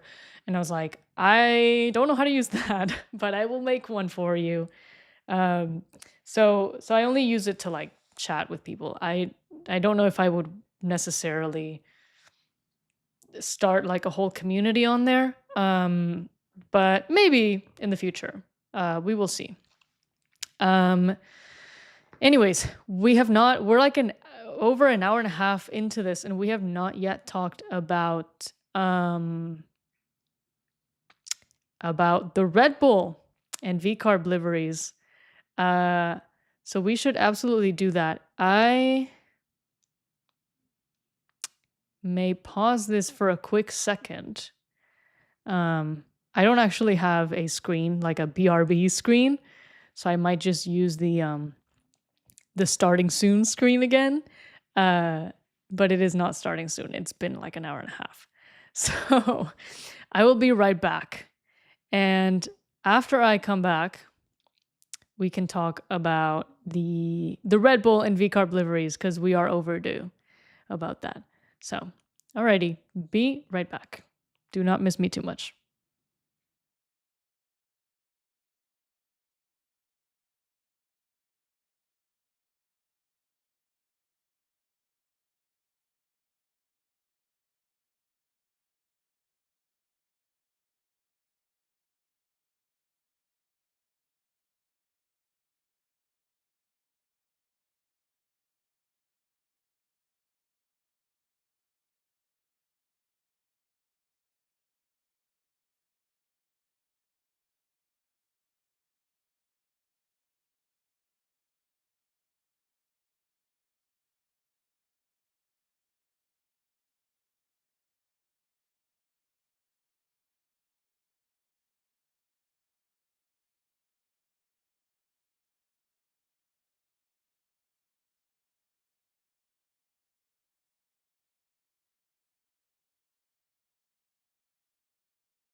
Okay, I've returned. Um, Hello there to everybody who's joining in. Um, I have been streaming for a while. I had the starting soon um, screen on because it's the only one I have. I don't have a BRB screen yet, but I am working on uh, making this streaming setup a little nicer. So eventually, hopefully, you'll see some nice things around here. Let's talk about the Red Bull and VCarb liveries because I did not talk about it in a live stream and I feel like I should have. So let's talk about it. I'm going to pull up the photos. Red Bull 2026.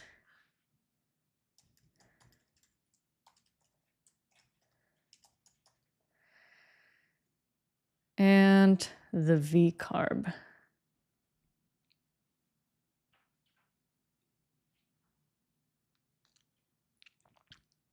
Okay. Let's see.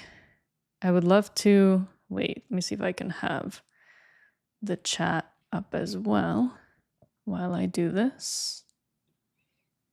I really wanted to I tried to put in like an overlay of the chat onto the screen, but I could not figure out how to do that. Sorry about that. I will figure it out eventually. Okay, so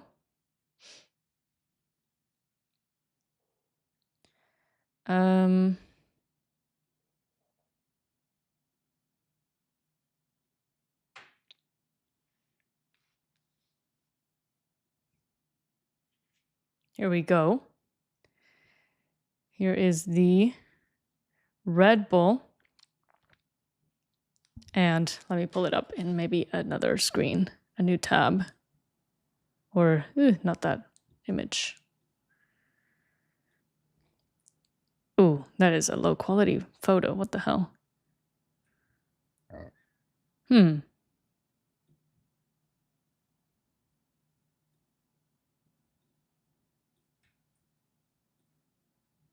That's better, I think.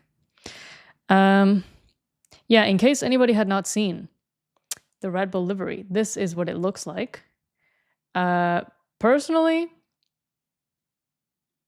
I think it kicks ass. I think this kicks major ass. I think this is beautiful. Obviously, you know, these photos are very much staged. They've been set up. They probably put some really intense light on this, probably cranked up the saturation a lot. So it probably won't actually look this blue. I think this is just kind of like the most extreme blue you can get if you really have like a lot of light directed at it. You know what I mean? In actuality, it's probably going to be more like this, you know, like this kind of blue, a little more muted. It's not going to shine quite as much as this. But personally, I think this is perfect. I actually don't like this much blue. I think this is a little extreme. This looks almost like a toy car. I think this is perfect. I think this is classy. I think it's elegant. I think it's a long overdue update on the design because the friggin' navy blue Red Bull was getting so old. It was super boring to watch the same thing every single year. Let's do a quick side by side. Actually, I'm sure there's a side by side here. Thank you, Reddit, for this. But yeah, I think that this design up here, this like very like sleek and modern navy blue thing, it was getting so old. So I really like this upgrade that they've done. Again, I think it's not going to be this blue. Maybe in like, Singapore or Vegas or tracks like that, that have a lot of lights going on, maybe it will look this blue, but most likely it's going to be a little more muted than that. It's going to be more like, oh, this is the VCarb. but a little more like it was in the launch, like this kind of color. But oh my God, I think it's so beautiful. Like the more I look at it, the more I love it. Like this is perfect. This is exactly what I think we've been begging for them to do this whole time. And it's so, so pretty. Just the subtle like glossiness versus this old matte navy blue. This was just so boring. Like, I mean, it's like fine. Obviously, it's fine. I will get into some of my slight grievances because I do have them. I think this is fine, but I think this is better. I think this is beautiful. And my favorite thing about this is that it looks a lot more like a more vintage Red Bull car. Like this looks like, you know, a 2010 Red Bull with like the ones that, you know, Vettel and like Weber were driving. It looks a lot more like that. And I think part of that effect is not just the shiny blue, but also, and they've also captured the shade of blue, the specific one, very nicely. But it's also the fact that they've outlined the bull in white and the Red Bull logo in white, whereas here it was yellow. And I know they did this because it blends in a lot better with this yellow part here. Like it really feels more cohesive with the logo. I think in general, I would lean towards this if I was designing something, just because it does look more modern. But I think here it just looks so beautiful. And it looks retro. It looks vintage in a way that I really like. Like if we look at, you know, Red Bull 2010. Oh my God. Like that's exactly what I needed this car to look like. Obviously here they had a really huge Red Bull logo. I think here they just did like, you know, Oracle. The sponsors have changed over time. Obviously now they have Ford. So that's, you know, they can't really control that quite as much, or the designers don't have a say on that.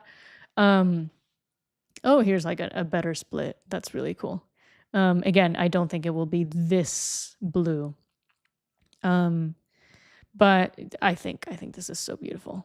I am so excited to see it on the track. I think it could look so, so pretty.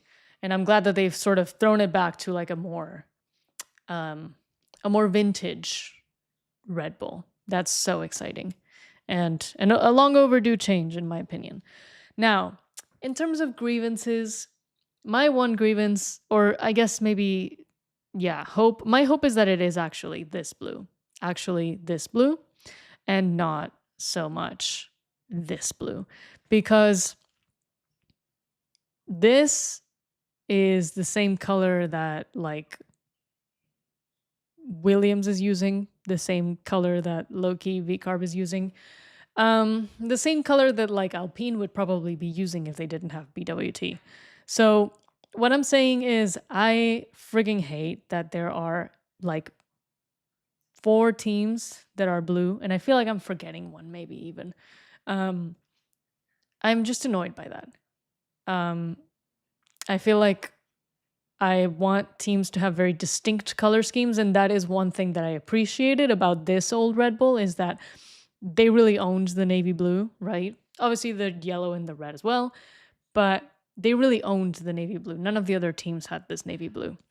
And I feel like it was easy to associate if we were to assign a color to each team. And I don't know, I'm just like the kind of person that likes associating colors to things, I guess. And I really like when each team has its distinct color that they're sort of identifiable by.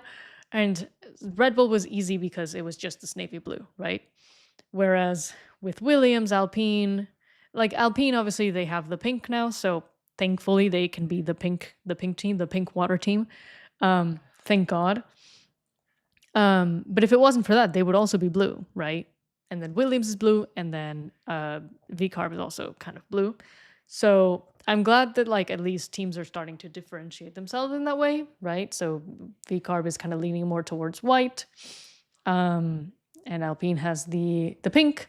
So it's easier to give Williams sort of a more of a cobalt blue, and then Red Bull has this navy blue, but if they're going to go and use a blue that is this bright, then it's just going to be harder to separate it from Williams. Not, I mean, not harder in like a literal sense, but color-wise, they're just going to have two similar color schemes, and I won't like that. That's going to annoy me. I want more color diversity on the grid, is what I'm saying. I want each team to have very distinct color palettes, because I like a colorful grid, okay?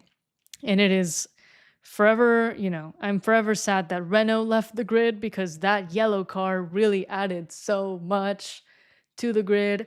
If we could have like Lotus back and they could bring back, some yellow. I know they were more, they had obviously the black and then the like British racing green, but there were like years like, in the 80s and stuff where their car was yellow. So like bring back, the banana Lotus, or a Renault or something. Bring back a yellow car.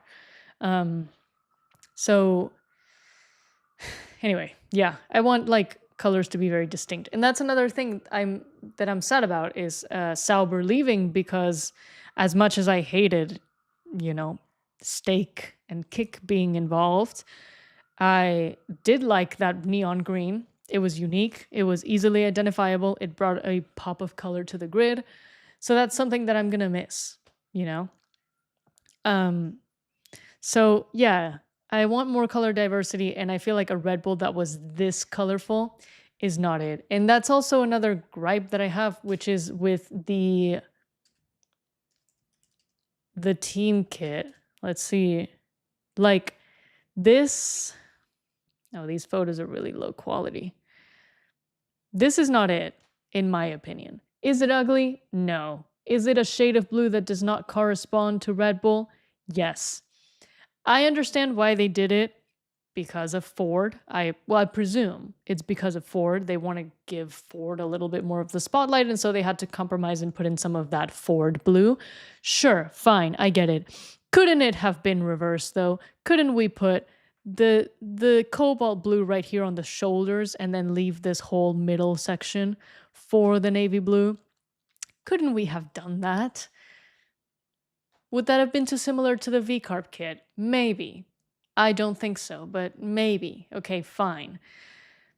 I don't know. I'm just sure there was a better way to do this. Like, you know how Red Bull, they used to have, like, the whole shirt was navy blue, and then on the sides they would have something blue, like underneath the arms, sort of.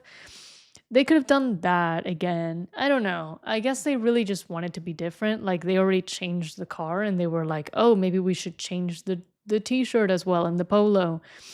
Fine.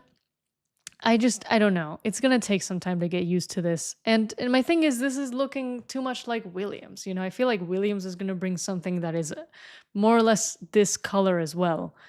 And I don't know. That doesn't feel different enough.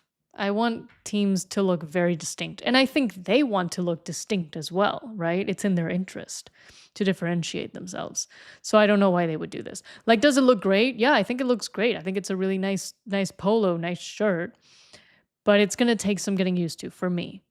I don't super duper love it in the context, right? Of like this being Red Bull's kit. I don't know. There's just something about it. I also I'm curious about what the actual race suits are going to look like too. Like, are they going to be this shade of blue? Because that's kind of insane, personally. And I don't know if Isaac looks that good in it. I think he would have looked amazing in the navy blue, but well, it doesn't feel like a big enough departure from V-Carb. That's what I'm saying. It's just like too much of the same color for so many teams. And I don't necessarily vibe with that. Like, I don't know. It looks weird. Whatever. I mean, my boy Isaac, I don't mean to like demonize him in any way. I love him so much. But yeah, I don't know. The shirt is just gonna take some getting used to, in my opinion. But the car kicks ass. The car absolutely rules. I guess, yeah, more specifically. Well, I can't find it. But yeah, this car is beautiful. I love it so much. Um, I am not able to see the chat, y'all. So I'm just kind of talking, um, hoping that you all agree with me because I'm obviously right. All of my design opinions are correct. Um, and yeah, hopefully nobody is disagreeing with me at all. No, I'm kidding. But there's just something about the shirt that is not is not doing it for me. But I love the car. So the car is for me like S tier in terms of design. I think it's lovely. But maybe it's just because it's appealing to my desire to have a more vintage looking Red Bull. I don't know. Um, I love it though. I think it's beautiful. Now the V carb. Let's talk about the V carb. I think let me pop it into a new screen or new tab. My first thought, my first reaction when I first saw this car was disappointment, frankly. I'm being so honest because let me look up the V carb of last year because this was so fun. This was so whimsical that I was like, I expected something really fun and whimsical. Like these bulls here on the side, I was like, this is amazing. This is the weirdest thing that I've seen in a full year livery in a while. Like if this was a special livery, like okay. But an actual standard livery for a team, this was surprising. And I expected them to do something kind of like this again, you know? Like I expected even more whimsy because I feel like VCarb has already established itself as the whimsical team, right? So all of a sudden being like, oh, no, we're actually dialing back the whimsy and we're doing a very normal livery. It was kind of like, oh, well, that's a little disappointing, you know? But, upon closer inspection, I think the livery does look very nice. There's literally like nothing bad about it, nothing wrong with it. I love a lot of the choices they made. Like, I think as a livery, it's really freaking nice. Most teams won't have a livery this nice, I feel like. um, some things I don't like the font they used for the numbers. With Liam's, it's fine because it's number 30 and they kind of overlapped the 3 and the 0 a little bit in an interesting way. I like that. With Lindblad's, because he is number 41, it just doesn't look right. And why can't I find the number 41 anymore? It's this one. Don't tell me there's not something really weird about that 41. It looks wrong. It looks like it wants to be like letters or something. It just doesn't look right. I think maybe that one needed maybe like a little extra leg on it or something. You know what I mean? An extra appendage, something. Because it doesn't look right. But otherwise, other than that, like I think the car looks great. Like I think as a livery, it's really lovely. I love the matte touch. I like that it's, in contrast with the Red Bull, which is very shiny and glossy. They did a matte V-carb. I think that's a fun choice. Why can't I find a single good photo of it? Let's just stay on this one. I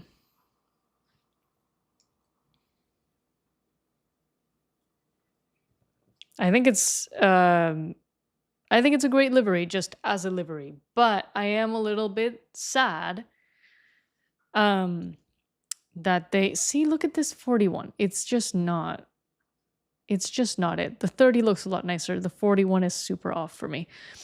But yeah, I think as a livery on basic terms, it looks great. But as a V-carb livery, I'm a little bit disappointed because I expected something better from them. I expected more whimsy. I think Loki, what happened is maybe they took some designers from V-carb to the Red Bull department and said, make us a kick-ass livery, and they did. But then because those people were working on the Red Bull livery, there were, fewer people working in the V-carb livery, and this is what came out. It was not whimsical enough. They were a little short in the whimsy department. So, a little short-staffed. So that's kind of why this happened. And again, I think it's cool. I think it looks great. I just don't think it's fitting for a team like V-Carb that has already sort of established and marketed itself as the fun, silly team with the cool, creative liveries, So that's why it's a little bit disappointing. But I mean, I don't know. Maybe it'll make the special liveries all the more special, right? Because they will actually be really fun in contrast with this one. So yeah, I think it looks nice. I would say this is maybe like, in the B tier because aesthetically it's fine. There's nothing really bad about it other than maybe some of the font choices. But other than that, it's just a little bit disappointing having in mind the context of like the team where it's coming from. Also, this situation with like the spokes of the wheel is a little weird. I don't know what the hell that white thing is. It looks like some kind of placeholder, like they're trying to hide the real spokes that are behind that. It looks really weird. I don't know what the intent was with that. I don't know why they wouldn't bring back the ones that looked like a Red Bull can, with like the can, the little tab. I don't know why they wouldn't bring back that and make it permanent. It's kind of odd, but okay. It's definitely a choice. It's a bold choice. So yeah, I don't know what is up with that. But what did Red Bull have? It's just normal ass spokes. Okay, cool. Awesome. What is this piece? Huh. I guess I haven't really studied the new cars and what they're going to look like. I don't know if this has been put on a 2025 car. Maybe, right? They don't want to reveal the actual car yet. But this wing doesn't look like a 2025 wing. This is probably the 2026 car. It just doesn't look as different as I thought it would. I don't know, except for this really weird piece over here. Does the V-Carb have that? It does. Huh. I mean, it's not exactly the same, but similar.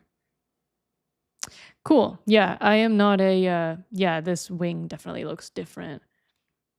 I don't know. Maybe it was just the colors, but for some reason this car doesn't look as different as I thought it would. You know what I mean? From the 2025 car.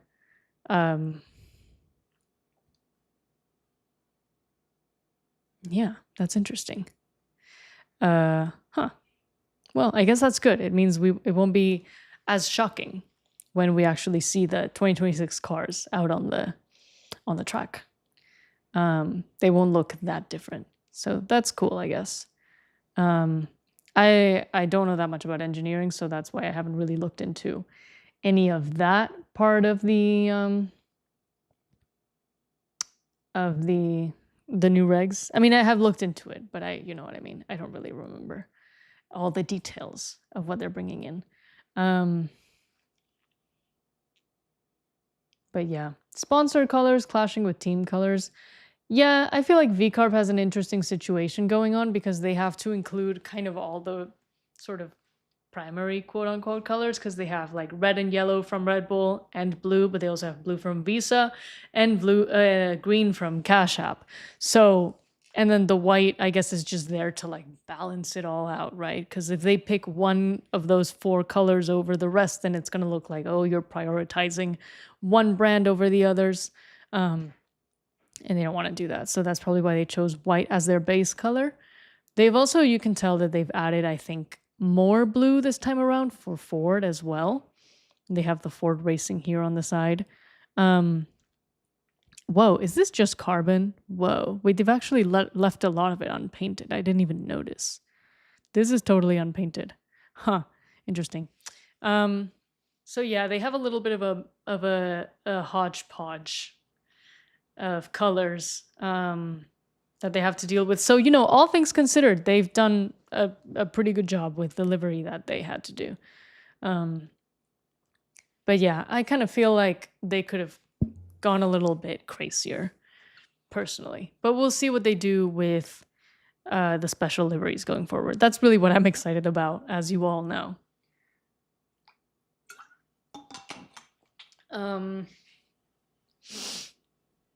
So yeah, what else is there to say? Not much. I mean, I'm excited. I'm also excited. I don't know if you all know, but they are changing a little bit the rules about like how much of the car's surface needs to be painted, and I think it's now 55% of the car needs to be painted or covered with a sticker. It can't be, bare carbon fiber. So that's good. I don't think 55% is nearly enough. They're doing this in an attempt to bring more color back to the grid. So it's done in good faith, but I feel like, they're on the right track, but I feel like 55% is not enough. It should be like 75 at least. You know what I mean? If they really want to see color back on the grid, I think 75 at least should be required. And it doesn't, I think it'll be fine because then all the teams will still be on equal footing in terms of the requirements. So like all the cars will be heavier, but like all the cars will be heavier. So it's not like anybody's gaining an advantage of any kind. So it seems logical to me that they should do that. Personally. That's all I'm saying. Let's see. Yeah, Niklas 8304. I did watch that video. I have been asked to like make a video kind of explaining it, but I feel like I'm not the right person to do that because I'm not that knowledgeable about engineering and like regulation changes and like all the things that are going to actually change. I think the video is like not super well, not explaining it super well. I think it could have been done a little bit better, especially because I expect that a lot of new fans will be, starting to watch F1 this year. So I think the information about the new regs needs to be really clear. But anyway,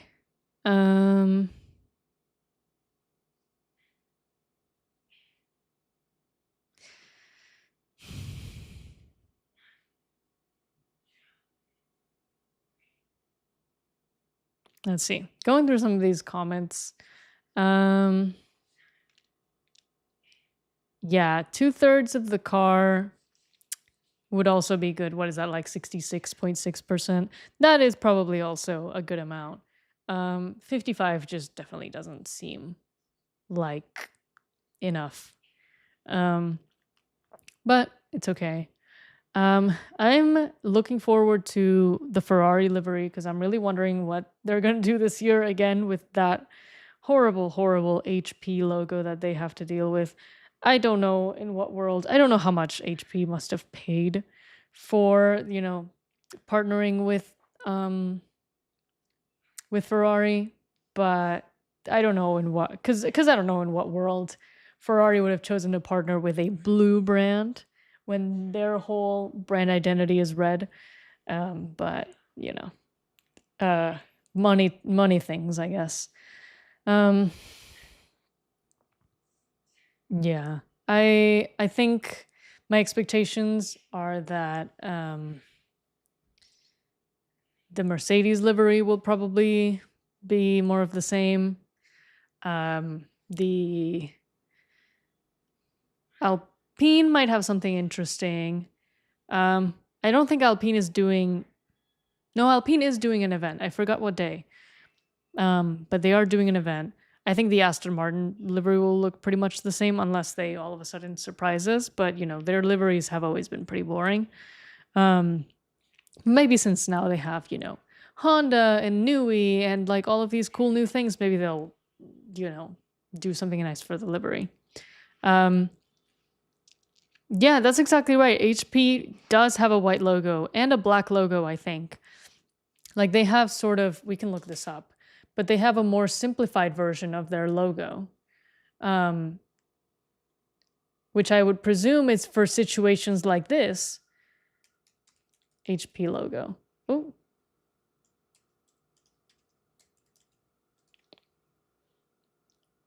So they have this one, which is just your typical sort of blue one, but then they have this one, which is a more, I guess, modern version of it. It's a bit of a copy of that MIT one, now that I look at it. But I think this is perfect for situations like this when, you know, you have like a conflict with sponsor colors. So I don't know why they don't use that. And if not, I'm sure that they could have, I'm sure in their brand guidelines, they have a black version of the logo that looks like this and a white one. Like, I would be surprised if they didn't, because this is something that brands think about a lot when they design their brand identities, is like, we need different versions of the logo to use in different places, because there's going to be places where we can't use a logo with our normal colors or even with like any color at all. Like, it'll have to be in black and white. What do we do in those situations? And I don't know why they didn't think of that when they worked with Ferrari. Like, I don't know why they didn't implement that. I guess they probably thought, like, we'll keep it blue because it'll be really stark against the red and people will talk about it. Like, maybe this whole thing has just, you know, been a clever marketing strategy because we're all talking about how ugly it is, but as a result, we're all talking about it. We're all talking about HP. So that's, you know, all press is good press, that kind of thing. So maybe it was all planned from the beginning. I'm sure it was. And that's probably why Ferrari has also been pushing for like, oh, let's do a blue livery in Miami because, oh, don't you know that Ferrari has been blue in different occasions because blah, blah, blah. And it's all just an excuse to put HP at the front more often. So yeah, let's look at the brand identity. There's no way that they don't have a version. Oh, wait, is that actually it? That's a joke. What? They were so careful with the rest of this and they...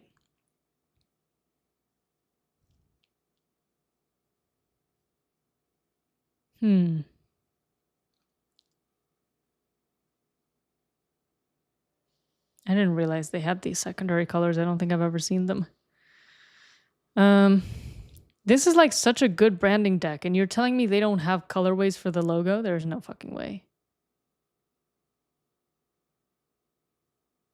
That's so odd.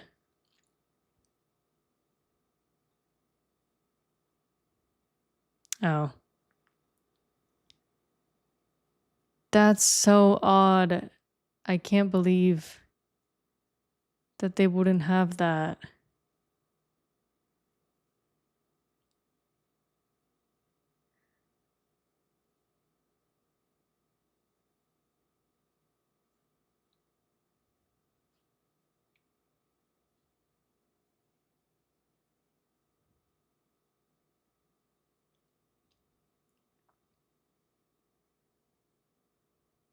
This is only about the secondary colors. I don't care about the secondary colors.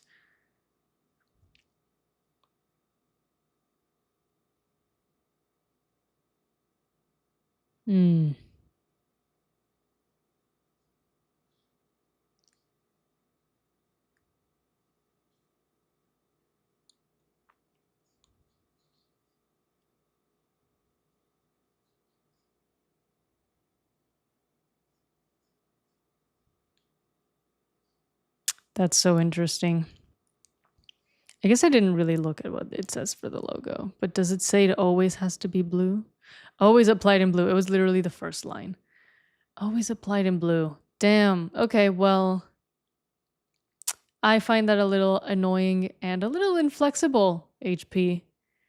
Um, I mean, I guess they've got it figured out. I'm not really going to um, knock a huge company with years of expertise. They probably know what they're doing. I guess if they've never had issues with their logo placement, then that's, you know, good for them.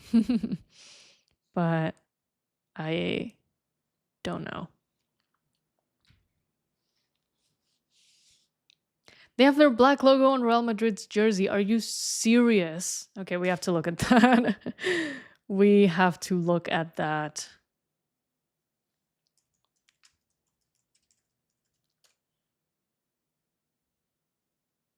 Also, by the way, I can't believe Real Madrid is out of the Copa del Rey. That's pretty crazy. I don't follow soccer very closely. I will break this to you now. But um, I did see that because that's a pretty huge upset, and that's kind of crazy.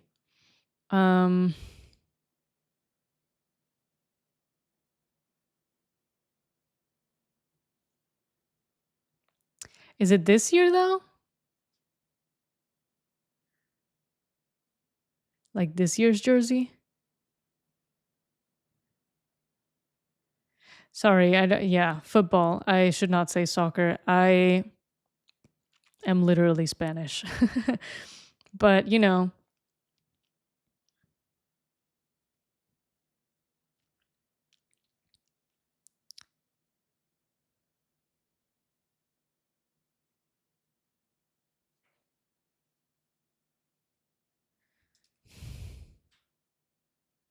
Oh, bro. Well, okay, you know what? I feel like, well, two things. The Real Madrid logo already has blue, so the blue logo would have been passable, so I don't know why they did this, but also I think the reason they did do this, oh, and here's some with like some blue. These are entirely new they're doing gold now. These are colors that are not on their brand deck. So I'm guessing the reason this has happened is because Real Madrid paid a shit ton of money to let them use their colors instead of HP's colors, right? It's all a money thing. They were like, "Oh, but the electric blue is not going to look good on our shirts," which it would have. It would have looked fine probably, but at least they had the decency to go, "You know what? We are worth a lot more than HP probably, so we are going to just use our colors and they're going to have to put up with that." So, interesting. Thanks for bringing this to my attention. I am now even more annoyed at Ferrari. I feel like Ferrari is also such a huge name. They could have done whatever they wanted with the HP colors. And instead they kept the electric blue. Bro, they're not even good for branding, dude. I feel like marketing is like the one thing that they're typically actually good at, and they can't even do that right. That's crazy. But anyway.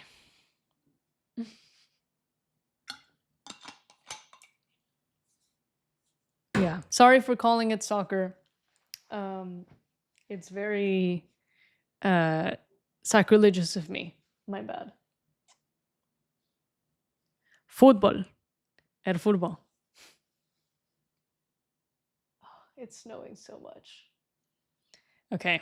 I feel like we may have to end this soon. I did really have to go do things later today. HP laptops are bad. I don't know about that. I don't own an HP laptop. I did once, and it was fine. Wait, what? I used to have an HP, and I thought it worked fine. But I don't know. There was a co-branding section. Am I blind? Wait. Oh no, let's look at that. Co-branding. I'm literally blind. I'm so sorry, y'all.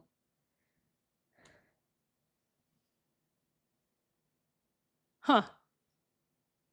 I wonder if they did this on the car. Did they leave one logo's worth of spacing? Whoa, they've even thought about what this stripe should look like. Wow, that's a thoughtful brand identity.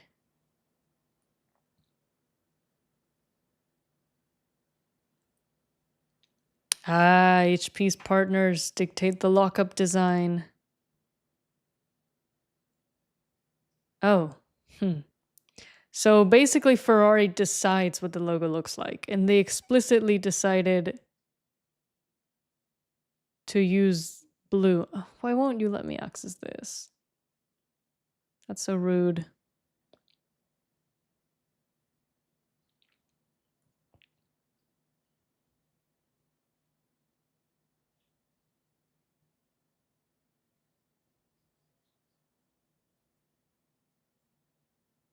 Oh, it's not there yet.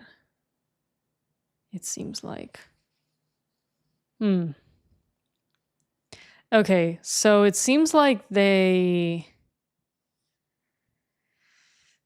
Ferrari chose the blue. They did this to themselves. That's actually so on brand for Ferrari. Screwing themselves over in all the possible ways. That's hilarious.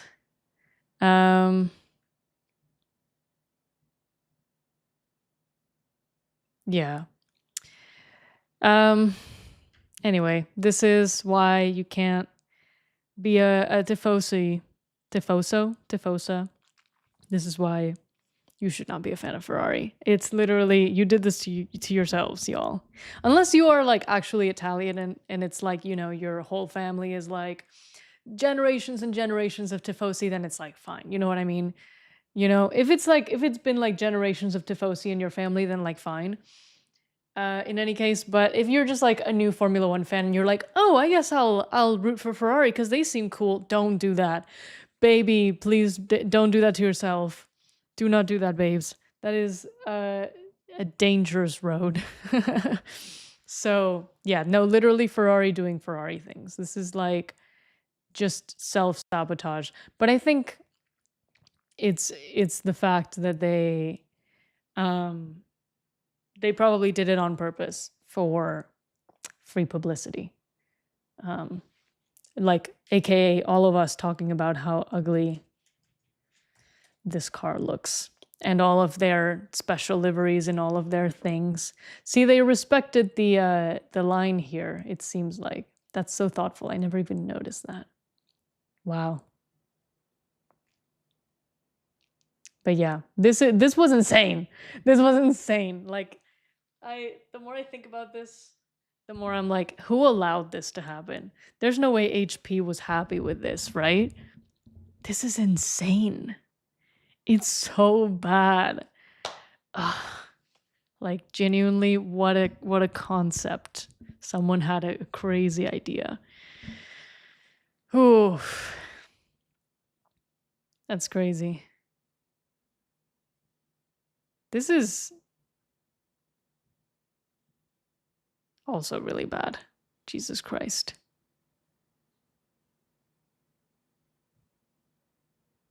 Like, but this was not, did they ever use this? I don't remember this. Maybe they did. But yeah, this is painful to look at. This is like a weird sort of Frankenstein's car. This was fine. I mean, this was, I thought, fine. But yeah. This was not it. Oh, was this what they, oh. Yeah, I'm literally dumb. Okay. Sorry. Yeah.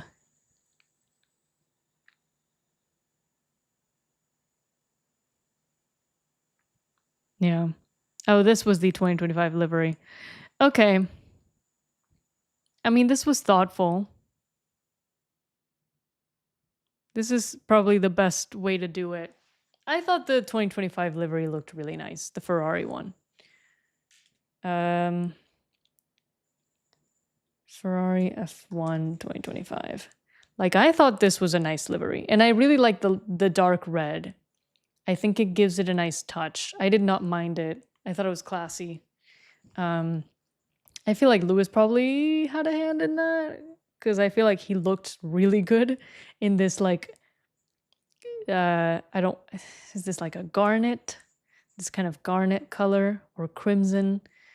Um I think he maybe had a hand in the creative direction of that. Maybe. Um but I liked it. I thought it was nice. Whew. But who knows what they'll do this year? If it will be similar to this. I think it has to, just because they need to accommodate HP somewhere that doesn't really ruin the, the blue or the red of the rest of the car. So it'll probably look similar to this. Like there'll just be like a chunk of white and it'll have the HP logo in it. Maybe it'll be like the side pods or something. Oof, I don't know if I would like that. But yeah, something like this, like 2023 car, like a big sort of white block right here in the side pod and then boom, HP. Something like that. But yeah, I didn't think this was too bad. So if they redo this, it would not be the end of the world. The green mission winnow is painful. Yeah, I'm looking at it here. This was so bad. Oof. Yikes. And then the sponsors were just kind of placed on there with like no clear like order, like just Ray-Ban, UPS, Shell. Yeah, why not? Just throw them all on there next to each other. Put a weird sort of gradient here. Ugh, what an ugly car. That was terrible. So I feel like they've gotten better over the years, which is good. I liked the SF24 as well because I feel like they added more yellow to it, and I feel like low-key that felt like a nod at the Spanish flag, like that was them being like, oh, Carlos Sainz. I don't know. It just felt more Spanish, than the rest of them. It was probably just a Shell thing. But yeah, I liked it. But if they do something like the SF25 again, I won't be too mad. It's certainly better than some of these older ones. But yeah, I don't know what teams would probably have a good livery. Random BS, go. Yeah. I'm trying to think of like what teams would also have like interesting liveries. Like I feel like Alpine could surprise us. Alpine has surprised us in the past. I feel like last year's livery was pretty awful. The 2024 one was much nicer. So yeah, I mean, there's also yellow in the Ferrari logo. I know. So it's probably just, yeah, both like Shell and also like accentuating the Ferrari. It's possible, but it felt a little bit more Spanish. Also, by the way, I'm thinking about because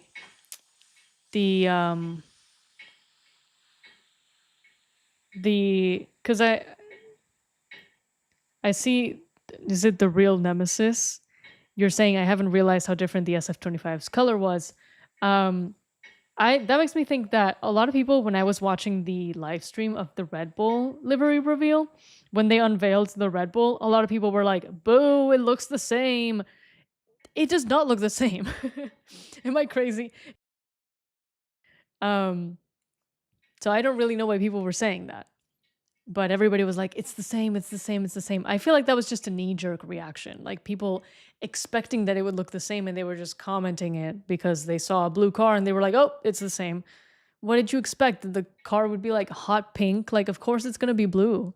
But look at it a little closer. Look at the details. Like literally, I think when I saw the car, and this is why I want to do live streams for the car launches going forward, because when I saw the Red Bull for the first time, I literally went, like I did like a, you know what I mean? Like, wait, it's good? Wait, it's peak. It was genuinely like, oh my God, wait, I did not expect that it would be good, but it's good. It was crazy. It was such a surprise that I was like, okay, I need to do like live reactions to these. I didn't think the Red Bull one would be worth it because I was like, it's gonna be blue like every other year. Surprise, it's not. That was crazy. That was honestly like so crazy. So trans people should adopt Alpine like we adopted certain monster cans.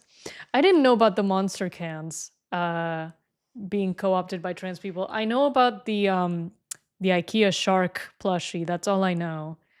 Um that it's like, is it a general trans thing or just trans mask? I don't know. Um but I didn't know about the monster cans. But yeah, honestly, like Alpine is right there for trans people to co-opt and to make it their thing. Um it's perfect. It's literally already the trans flag, so it's right there. Um but yeah, but I'm curious about what they will do this year. For the um uh for the Alpine livery. I expect the Mercedes one will be pretty much the same. Um I was thinking about this earlier because I was thinking about it. I was like, oh, the Mercedes one's going to be the same. And my first thought was like, oh, it's just going to be black again. And then I was like, wait a second. The Mercedes hasn't been black in a minute, has it? So that was kind of a wild thought that I. For some reason, I lived in a time where the Mercedes was still black, but it's very much not.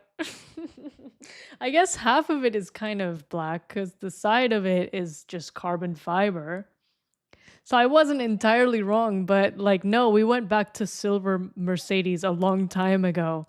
But for some reason, I lived in a time when like we still had the black Mercedes. I was like, oh, it's just gonna be a black car again. No, not at all. So I don't know. That was just kind of silly of me. But I expect the Mercedes will be pretty much the same as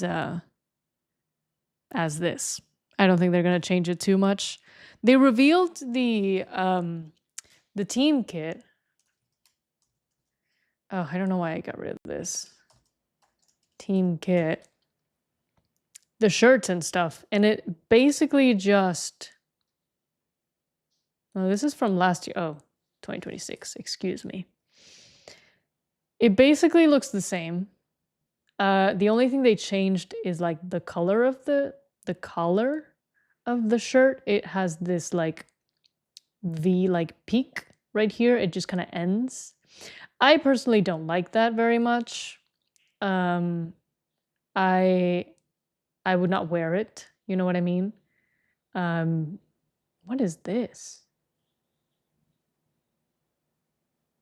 Oof. Oof, that's pretty ugly. Oop. Sorry, but it's true. But yeah, I like the little this texture. They always put like a nice texture on their jerseys. So I kind of like these like cubes. I think it's cool. It looks kind of like a spider web on the white one. I think it's cool. They always have like a nice texture going on. But yeah, I don't really like the neck part. I think I preferred it last year. Which had more of like the like Tommy Hilfiger touch like that. Was it really like this? Oh my god, wait a second.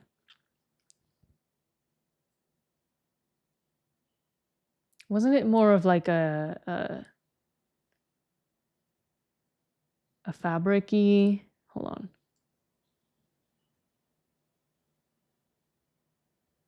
Ugh, this photo is just really low quality. Help me out here, George. Ugh! I'm dead. Okay. Oh. Okay, well, I don't know. But I like this shape a lot more. This shape on the neck. That's what I would have bought. And you know, these are discounted now, I presume. So if you like the 2025 kit, go buy it now. if you like any kits from 2025, go buy them now because now is when they're discounted. They're on sale. And this one was damn expensive. Like Mercedes are really, really overpricing. All of the teams are overpricing their merch. These shirts probably cost like, $2 to make, but they're charging you like, most teams are charging you like $95 for these. Mercedes were charging like 120 for these just because they got the Adidas name. They're like, oh, we can overcharge. So hopefully now they're at a slightly more decent price. I don't know. Now is when I always buy like team merch, or that's when I would if I was to buy. Like if I see like the teams releasing a cool article of clothing, then I'm like, oh cool, I'll wait until the off season to buy that. So yeah.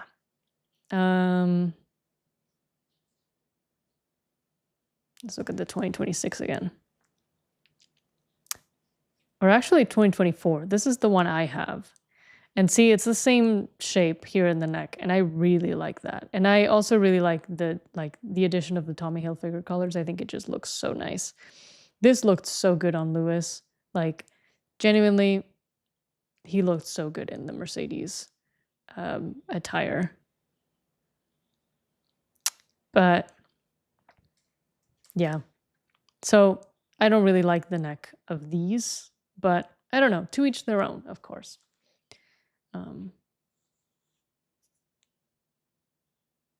On discount, you can buy it for only 100. I would assume it's hopefully more like 50.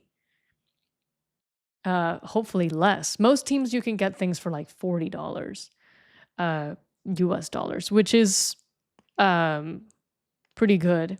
I mean, it's still expensive. It's still overpriced, but pretty decent. Like you can get things for half price, which is nice. The caps are also, it's a great time to buy caps. The caps will probably be like 20.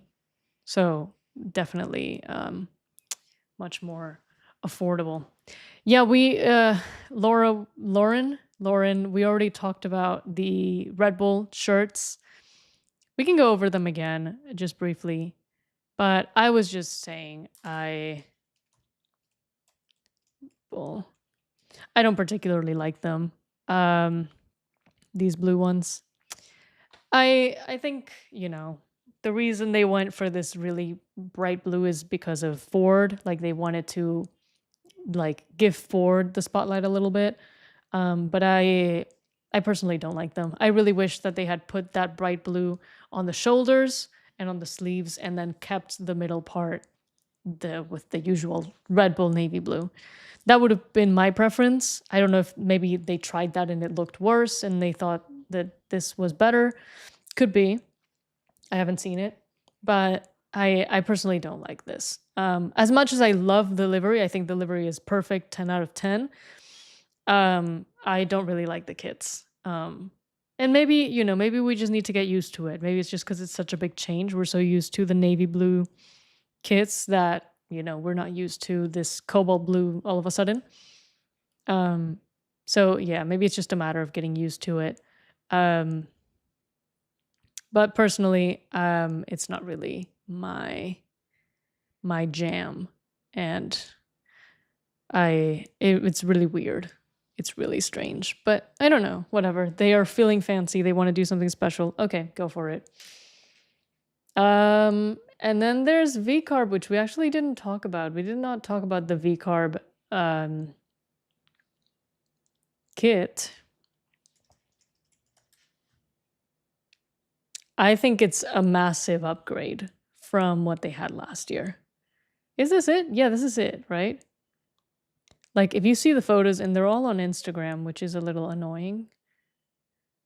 I don't know why they put Lindblad in the long sleeves here. Maybe just to show that they're a little oversized. Like this one, the one that Arvid is wearing looks oversized.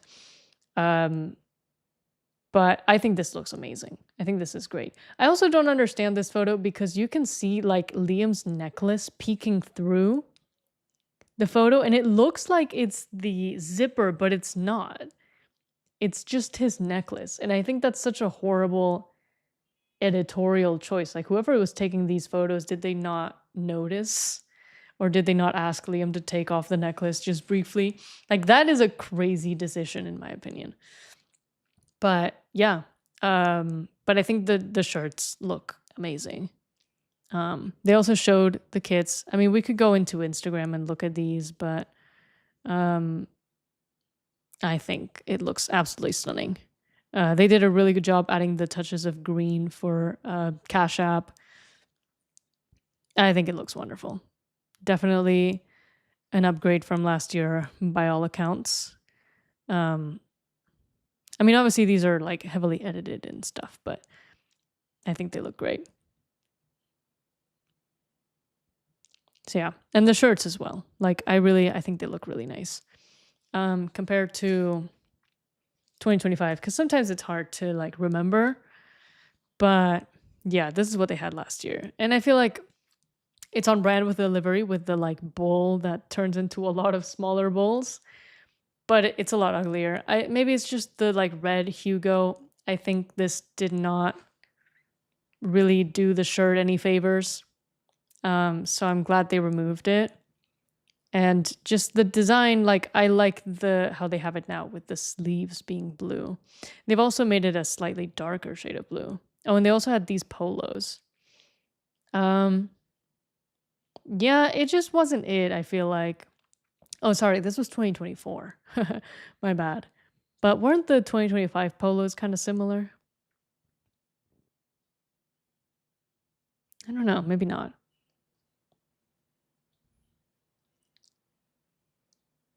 But yeah, I feel like these designs needed an upgrade, and they got it. And I think this looks a lot cooler. This is very nice. Loki, maybe I would buy one.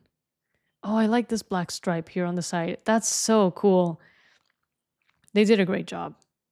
Yeah, maybe I would buy one of these. I don't know. My God, the quality is so low. Maybe I would buy one. I don't know, but I'll have to, again, wait until next year because it's going to be really expensive now. So we'll not be buying them right now. But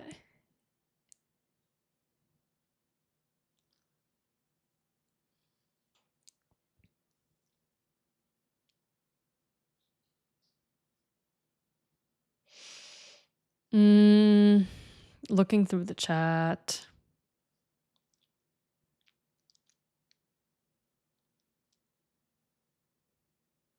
But yeah, those are kind of the... Yeah, I do have to go do groceries, so I might end the stream soon. But in terms of other teams that I think would be... my God, the snow is so scary. In terms of other teams that I think could have interesting liveries, not Aston Martin. Haas, maybe. Haas might surprise us. I feel like Haas has had a good season, so they might have an interesting upgrade. And McLaren, I don't know. McLaren might do something nice. I was not a fan of really their 2025 stuff. What other topics did I cover? We covered a lot of things today. We talked about the Red Bull liveries. We talked about Riccardo Adami having been, fired from his position as Hamilton's engineer. We talked about Yellow's Marble runs briefly. We talked about the Mad Ring and the fact that I'm going to be attending that race. So hopefully it'll be a fun time. We have not seen the Williams livery yet. Williams is totally going to do something cool next year. I'm really excited because they changed their whole brand identity. I'm sure a lot of you saw this. This was a while ago. Williams logo, F1 logo 2026. My God, I can't type. I actually don't know. Well, uh, yeah. So they changed it. They actually brought it back to like a more classic Williams logo. Like if you've seen, the Canon Williams of the 80s, it used to have this logo. Not exactly like this. The text, the font was a little bit thinner. They've made it bolder. Um, Kind of maybe modernized it a little bit. But isn't this so beautiful? Isn't this just like the most beautiful thing you've ever seen? Like, I think like this is so fantastic. This is the old one. This one in white and black. This is the old one. This is the new one. Oh, it's so good. It's so like retro. It feels like a storied legacy Formula One team. You know what I mean? This is a team that's been around since the 70s. That's what it looks like. The W, which is a number one, and it also becomes kind of the dot of the I. Ugh, so good. It's so good. And it's a logo that Williams has had since forever, and they've only just brought it back now. Like, see, this is the logo they were using in the 80s. Um, so they also changed the color palette slightly. But this Williams W has been around since the very beginning, basically. Um,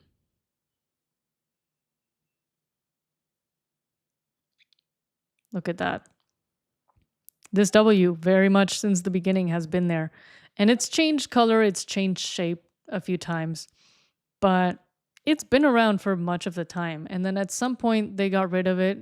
Clearly, somewhere around like the 2000s.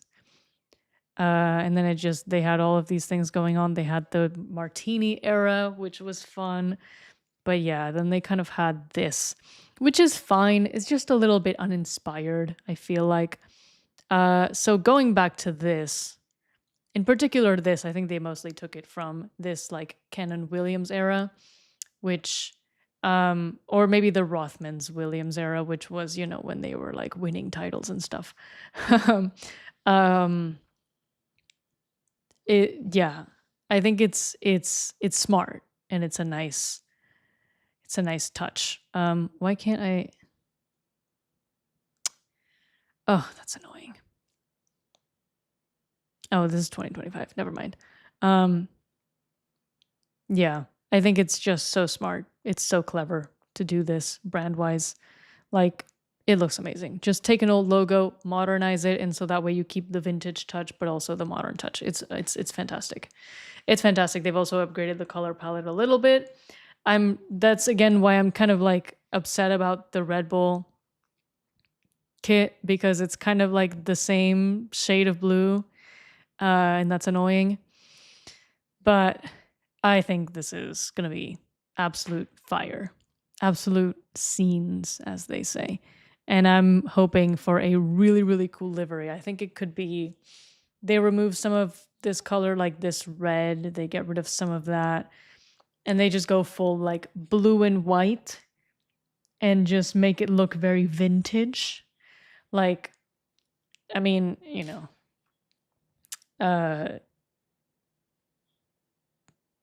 like the older Williams used to be. Like, I just think it could be so amazing.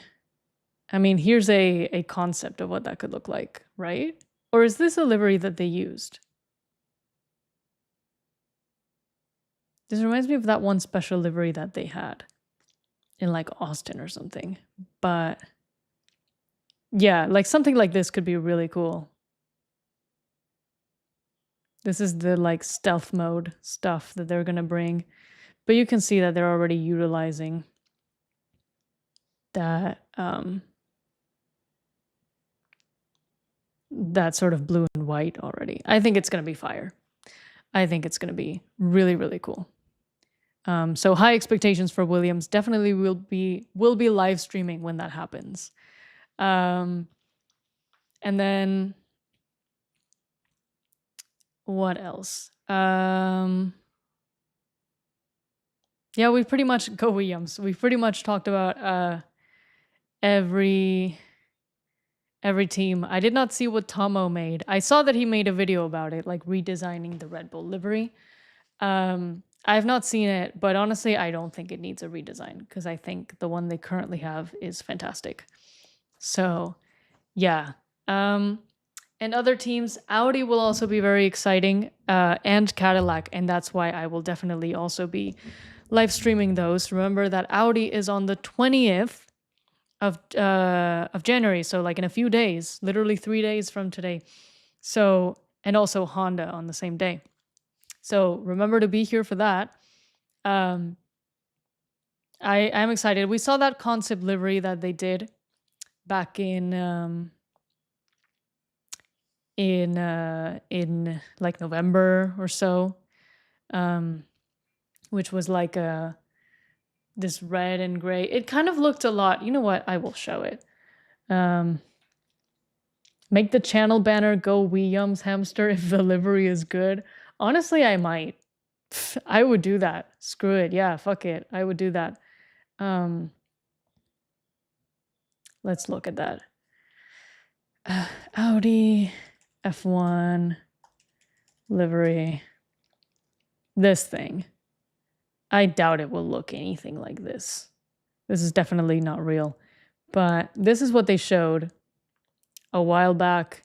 And I like this a lot. I feel like people had mixed feelings. I think from this aerial view, it looks really weird. It looks like two cars in one. But I personally like it. I think it could, with some tweaks maybe, it could look really cool. It reminds me a lot of like the chrome McLaren of the 2000s. And also a little bit the MP44 kind of, that kind of vibe, you know, like the 80s McLaren. Just because of like this like split in the middle with like two colors. I think it's cool. I think it feels also very kind of vintage F1. And I'm excited. Yeah, maybe they should have maybe not copied McLaren so much. They could have done something more unique. Like silver. I mean, silver feels like a very Audi color, so I get it. Or gray, whatever this is. So I understand. Like, I don't think Audi is known for like a very colorful and powerful brand identity. Like, they're supposed to be like sort of more upscale cars, right? So obviously they're going to be a little bit fancier and more like muted with their tones. So it'll be interesting to see what they do for like a racing livery, right? So, but I don't think this is too bad. I think this could be interesting. A little similar to the other teams. Like, again, I'll be sad that we're losing the green Sauber. But it could be cool. And then Cadillac, I mean, I think Cadillac is just going to be like all black, and that's kind of annoying. But it's okay. I think the livery launches will still be fun. Even like Haas, when they inevitably just put a photo online and go, "Hi guys, this is our new livery. That's it. Bye." Even that will be fun. So, yeah. Oh, and Cadillac, I believe, actually are announcing their livery in a Super Bowl ad instead of doing an event or anything like that. They're doing a Super Bowl ad, which is like the most American thing ever. And I don't know. I feel like that's annoying to me because I wasn't planning on watching the Super Bowl. I don't watch American football, so I'm not interested in watching that, but I feel like now I have to watch it because I want to make sure that I see that car reveal in real time. Like I could wait for when they, post it on social media later, but I kind of don't want to miss it because I don't know, it could be a cool ad. And after I see the ad, then I can stop watching the Super Bowl. No one cares about the Super Bowl, man. So, especially because as far as I understand it, it's probably just going to be the Chiefs again. Like, who cares about that? So, yeah. I'm not too interested in the Super Bowl, but I might have to watch a little bit of it. Also, Bad Bunny is going to be the halftime act, so that is kind of cool. I will watch that. Um, but yeah. And then what other teams do we have? I feel like we've talked about every team. McLaren might be exciting. Um, like it might surprise us. And then yeah, that's pretty much every team, right? Did we cover everybody? I think so. So yeah, we will see.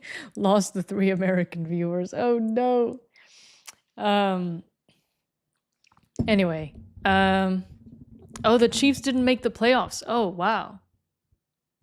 That's interesting. I wonder what happened there. I thought my understanding was that the Chiefs were like in a sort of domination era. I mean, like the last few years, I feel like it's been the Chiefs, right? But I mean, I guess that's good because that means people won't be they won't be annoying. Like they won't be it won't be like, they won't be showing Taylor Swift every 5 seconds. Even though she'll probably be there anyways. But like, you know what I mean? It'll be a little less annoying, I guess. Like if I'm going to watch the Super Bowl, it might as well not be the Chiefs for the 5th time in a row. So yeah. We will be around for those other livery reveals. I will be doing streams as much as I can, and as much as I can find out when they are, like the exact times, not just the dates, but the times. And then we will do a live stream for all of those. Because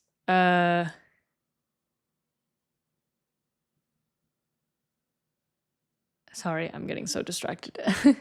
We will do a live stream for all of those because I feel bad that I didn't do a Red Bull one, and the car turned out to be super cool, and I'm like kicking myself over it because I could have reacted live, like I did in my bedroom as I was watching that at like at night. So, oh, it stopped snowing. Perfect time to go do groceries, guys. So yeah, expect some more streams coming up. Also expect some videos because I'm working on one. Hopefully it will be soon that I post it. I've been so busy and all over the place, but I promise I'm working on it. I don't want this channel to like die in the off season. So I will try to post. And then I also have a collab coming up that should also be exciting. If we can get that sorted out. And yeah. And so next thing on the list, I believe, let's actually pull it up for a second. Let me put this screen on. F1 2026 car launches. This is the schedule. Can I see one that's not Instagram? Oh, this is before they got announced. They all got announced, I think, already. Okay, you can kind of see. I just don't want to get into Instagram.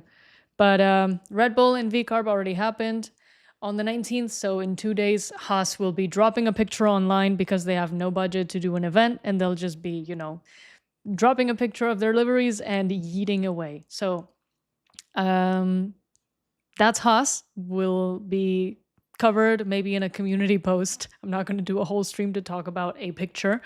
But January 20th, we have the Audi launch. And they'll do an event in Berlin, so I'll have to figure out the times. And also Honda is doing an engine launch, which is for some reason separate to the Aston Martin launch. Don't ask me why, but that's how they're doing it.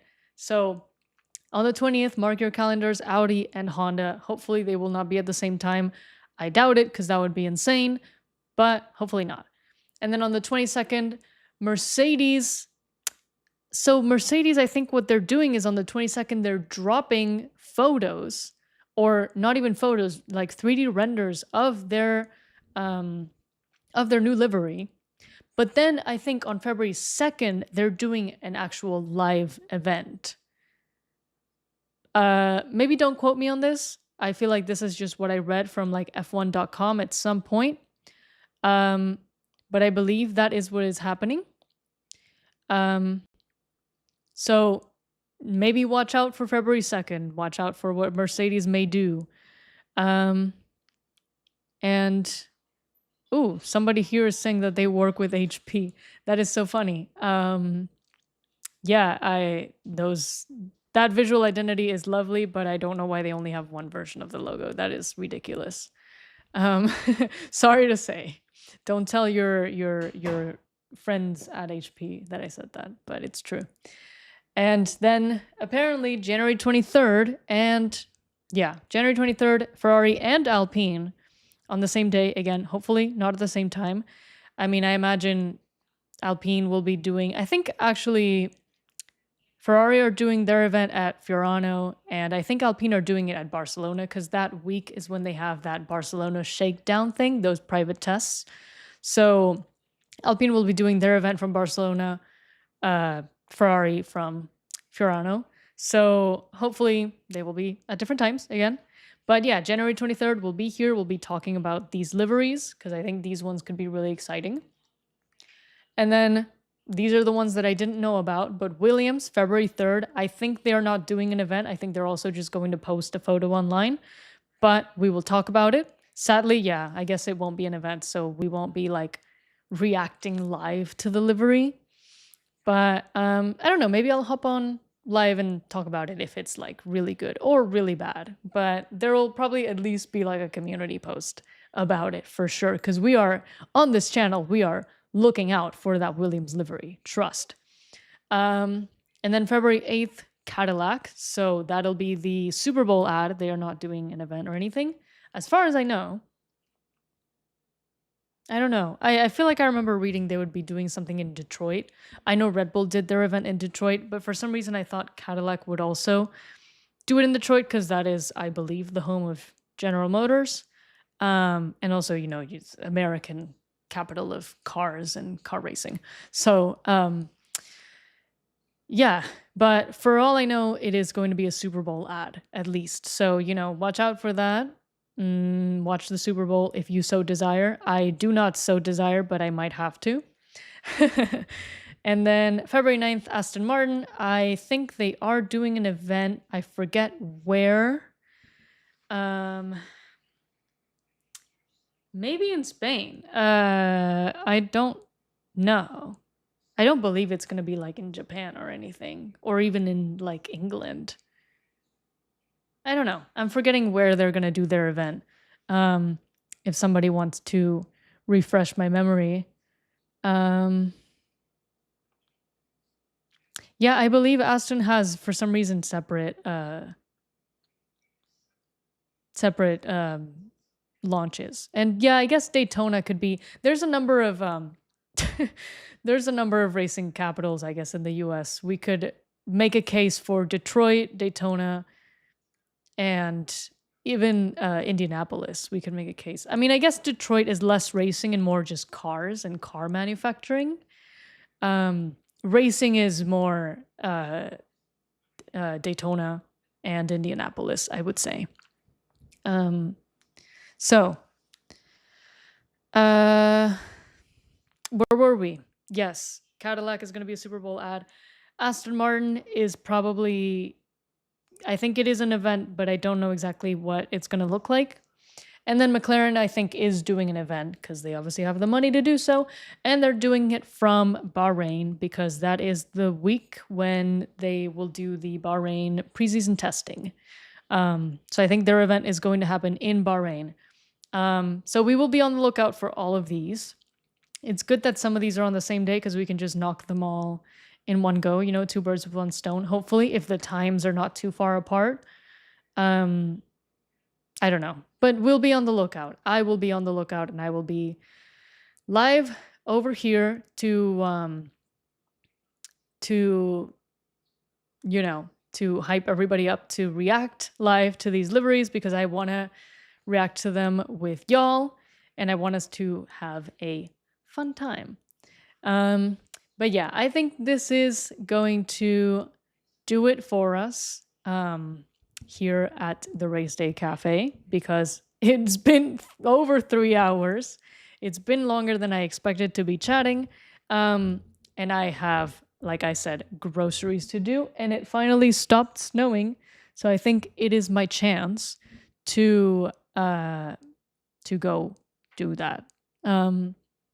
And so yeah, thank you all so much for joining me today. And I will see you all for the next one, which will be, wow, I already forgot what it's going to be. Audi for, sorry, not February. January 20th, Audi and Honda for some reason. Also, I don't know which ones they are going to be streaming and which ones they are not. But, you know, some of them will be streamed. Probably. I don't know. Like, again, I don't know about the Honda one. I think it is. I think it is going to be streamed. But if not, we have Audi. That's definitely got to be streamed. So we'll see you all on January 20th. Hopefully, I can have also made some more progress on the video that I'm working on, because I think that you guys will enjoy that. And yeah, I will see you all soon. Thank you so much for coming. And that is all for me. Bye-bye. Hopefully, it's not too cold where you live. See you all soon.